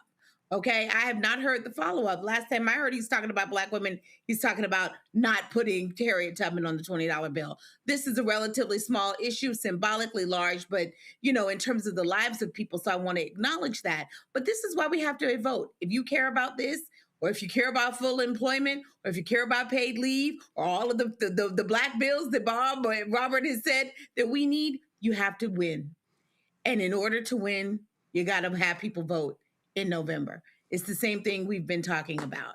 Yep. They are never going to give us anything. And when we get it back, we have to get things done. Some of these things we could have already had been done, right? Well, bottom line is, if you see elections out, you have to suffer the consequences. Joy, Robert, Rebecca, I really appreciate y'all being on today's show. Thank you so very much. Folks, on Monday, Bishop William Barber and Repairs of the Breach continued having their Moral Mondays here in Washington, D.C. Here's some of what Bishop Barber had to say. Why we do what we do and this rest of this call to action, I first want you to look at the person beside you, hold that for me, and just thank them for being here. I want you to thank them for being here. And then with live stream up, I want you to look around and think about who's not here. And I want us, if we're going to be prophetic, to do like Isaiah and say, Lord, we live in the midst of a people with unclean lips. We need to repent. That's right. I went to Germany, I told you all, to preach, and I asked the folk in Germany about what was going on, and did they like it, and they had one word, 999. Oh, wow. I asked them, did they want this president back since he had 999? One lady said 9. But then I asked them, well, they asked me, why is the church so quiet? Don't y'all know where this can end up? So they took me on a tour where you can see a building, and it's part of it's new and part of it's old, which is a symbol that that building was bombed. They took me to Berlin's Holocaust. There's a maze. It looks like just pits of cement. You get lost in the maze. And they took me to an affluent community that hid the train tracks where they brought in people. And down on the train tracks, it had the number ostrich 30, so on and so on, 40. And they shared with me that this occurred because so many people chose to be quiet. They took me to the church that after Hitler became chancellor had a communion service in honor of him. The church, the authorized church, the German church. And they took me to look at pictures where the problem with Hitler didn't start in the 30s, it started in the 1880s when the decision was made to redraw Jesus, to make him look Aryan. Take that one. So that then they could revision the story and say it was Jews that killed the white Aryan Jesus. And this was long before Hitler. They took me to the place where even the confessing church, we know the names, Bart, Bonhoeffer, at first didn't disagree with Hitler's violence toward the Jews. They just wanted to argue with the German church over doctrine, not public policy. And Bonhoeffer, who really says that he came to really know Jesus when he went to Abyssinian Church in Harlem. And he heard Adam Clayton Powell preach nothing but the red letters of the Bible. Okay. And he heard gospel music, and he heard the poetry of the Harlem Renaissance. And it was out of that, he said, he had to go back to Germany and challenge the confessing church to be stronger and clearer.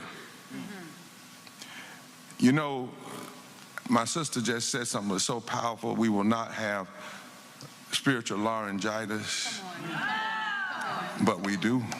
Not y'all, but think about it. And this is not an attack, it's a wake-up call. That's right. How many churches and synagogues and mosques are there in D.C. and Maryland and Virginia? Why haven't 500 pastors, 300, just decided that we're going to engage in nonviolent civil disobedience every week? That's right. Who's stopping them from doing it? Come on. The truth of the matter is, if we're not careful, while we're here, and our purpose here is to be prophetic and to try to call people out, is we do have too much spiritual laryngitis in this nation. We also have too much preaching in the safety of Sunday pulpits and Saturday synagogues and Friday mosques.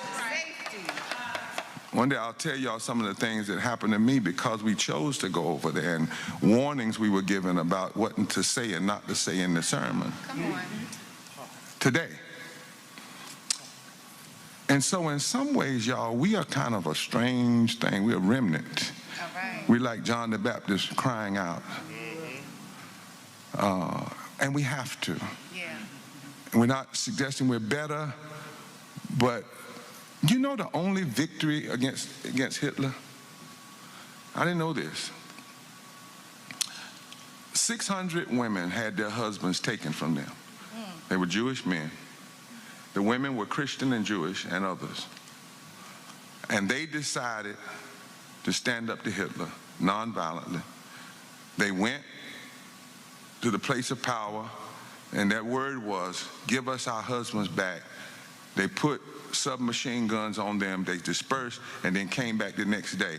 And it is the only successful action, because after, I think, 30 days, the Nazis relented and gave them their husbands back. Wow. But the question in Germany about that is, what if we had all stood up? Come on. Well. They don't even like you to celebrate the fact that the 600 stood up. They have a deeper question. They said, what if we all had stood up? Yeah. Then maybe we wouldn't have seen not 6 million, but 11 million. That's another thing we learned about. The numbers are wrong, just like the numbers about slavery. It was 100 million. If you look at all the people that were lost in the Middle Passage and thrown to the sharks between Africa, the Caribbeans, and here. And when I was there, some of them said, we just pray that the church people of faith, and as we say, people who may not be of faith but who have a deep moral conscience, don't wait too long, or don't just think, if I do a nice litany about it, I have done my service in this moment. So August 3rd, you heard Reverend Jackson kind of tease out the table of democracy. We're going to tease that. I'm really asking our last one here, August 3rd, that everybody, what if we could get just 50 churches that said they'll send 50 members and the other Mondays around the country. But on August the 3rd, we are going to have a conclusion of this part of Moral Monday. And why did we start in D.C.? Not just to be in D.C., because D.C. is getting attacked and they can't even vote. They don't even get to vote on the people that's messing with them. They get sent to war and can't even vote on the people that's sending them. Right? Taxation without representation. So our intention was never to stay in D.C. It was to come and do what the scripture said, Jeremiah 22, go down to the palace. We're required to do that and say these things, whether they listen or not. But on August 3rd, we want to have a large day of repentance and call to action. And we've asked some denominational leaders and of different faith to come. And we announce that it's time to go home to the states. We really don't need to have a march on Washington. We need to have a march on the polls in the states. Because that's where the battle is. And we need to encourage that. We don't need to put millions of dollars into a one-day action in D.C. If we got that much money, we need to be giving it to people that's going to knock on doors and do buses and back in the states. Y'all can say amen. Ain't no. And that is not being ugly. That's just knowing history. See, because if you understand, they only marched on Washington one time, and then they had a piece of legislation that they were trying to pass. That's right. Yep. You don't just march on Washington. And there were 600 actions going on around the country in '63. People had been killed in Birmingham, Dulles, the Mega Evers. There was a whole lot of things that were going on. And when the call was made, by the way, it was on the same day that Emmett Till had been killed, August 28th.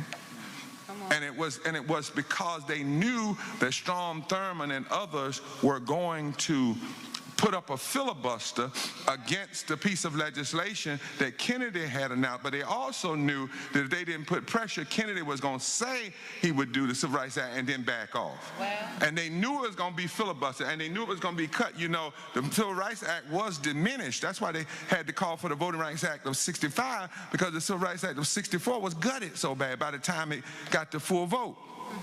So the purpose of the March on Washington, which wasn't just black folk, it was black and white and union and labor, was to drive this piece of legislation. It wasn't a fellowship. It had a purpose. It had a vision.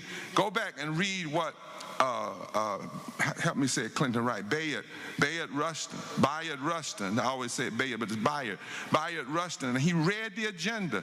He said, we want to raise the minimum wage to 75 cents and index it with inflation, which if they had done that, the minimum wage would be $20 an hour today. That was supposed to be in that Civil Rights Act. And he went down a list. It was not just a march because they were mad with the president. In fact, they were actually at that time fairly happy with the current president, but they knew they had work to do and they had an agenda, which is why at the end of the speech, which was not named I Have a Dream, the speech was Normalcy Never Again.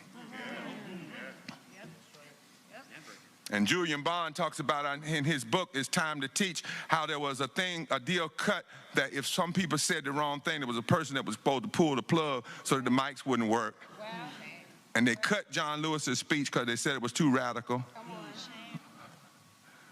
The egos almost got in the way, and A. Philip Randolph had to calm that down. Originally, the March on Washington was supposed to be in 2 days, marching around D.C., around the Capitol, became one. The unions got involved. But the speech was Normalcy Never Again. There was a march before the March on Washington in Detroit. where actually the I Have a Dream portion of the speech was much longer than what happened here in D.C. I'm teaching because it's an audience, to the audience out there and in here as well. And at the end, Dr. King said, go back. Go read it sometime to Louisiana. Go back to Alabama. He also, in his I Have a Dream portion, began to show with rhetoric how the real fight was in the state. He said, down in Alabama, where the governors whose lips are dripping with the words of interposition and nullification. He named that D.C. was not a one-time, it was a specific purpose, and to go back because the real battle was a state, and it was not an election year.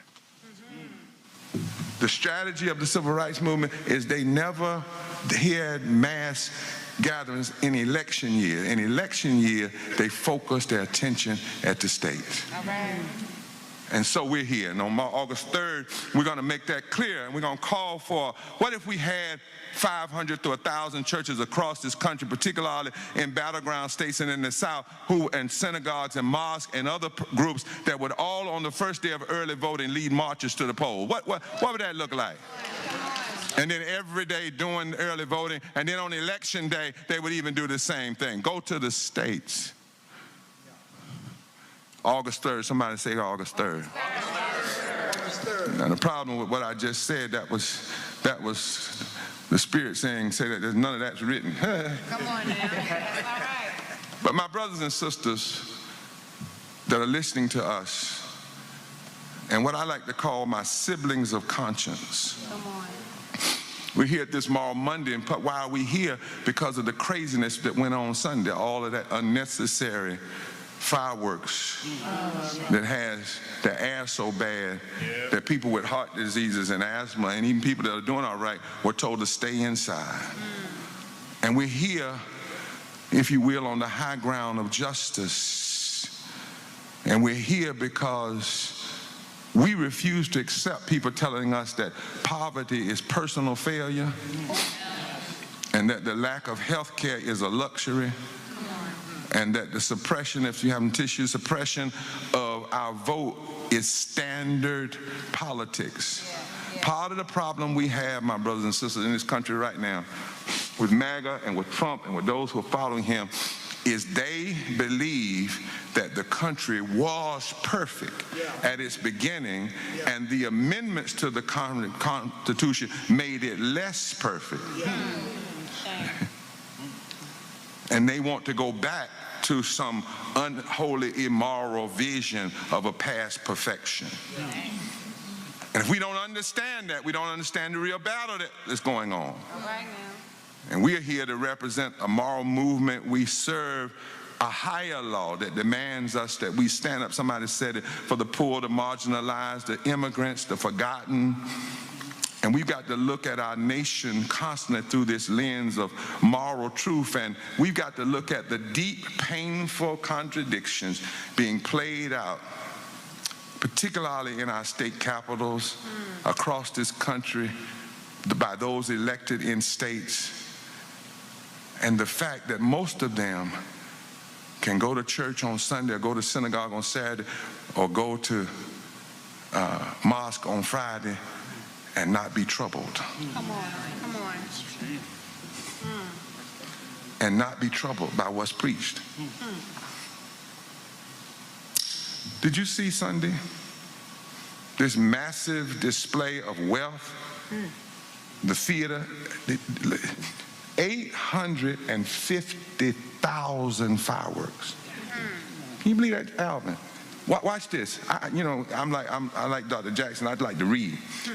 What happened Sunday was 12,000 times the amount of fireworks that's ever been released in the world. It was a grand spectacle, a flash of light, a loud boom, and then absolute darkness. And here we are at this public pulpit. We had to come inside because of that. And we've got to ask a question. We've got to help this nation ask a question. That's why we're live streaming everywhere. We're trying to get people to talk. What sense does it make? How do you justify burning up millions of dollars in smoke when people are suffering in the streets? It makes no moral sense. There should be a massive outcry all this week, next Sunday and Saturday, everywhere. It makes no moral sense to fire off fireworks when millions of people are working full-time jobs but don't make a living wage. It makes no moral sense to celebrate freedom with expensive explosions when families are choosing between buying groceries and buying life-saving medication because they had basic health care snatched from them. It makes no moral sense to fund a temporary show while our schools are underfunded. Folks, if you want to catch the full speech of Bishop William Barber, go to our YouTube channel and you can check it out. Just click live and you'll see the Moral Mondays that took place on Monday this year from D.C. He spoke with a number of other speakers, and so you definitely want to check that out. Folks, that's it for today's show. Thank you so very much for joining us. Do us a favor. Y'all been slacking on YouTube. 898 likes. Y'all, how we not at 1,000? Okay, that makes no sense. So y'all need to hurry up.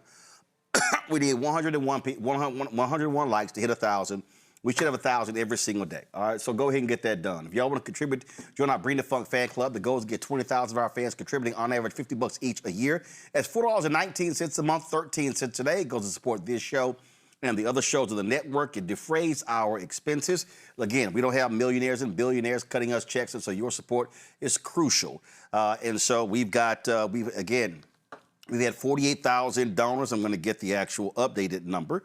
I'll have it for you tomorrow. But let's hit 50,000 donors by our 8th anniversary, September 4th, 2018. All right, so do me a favor, folks.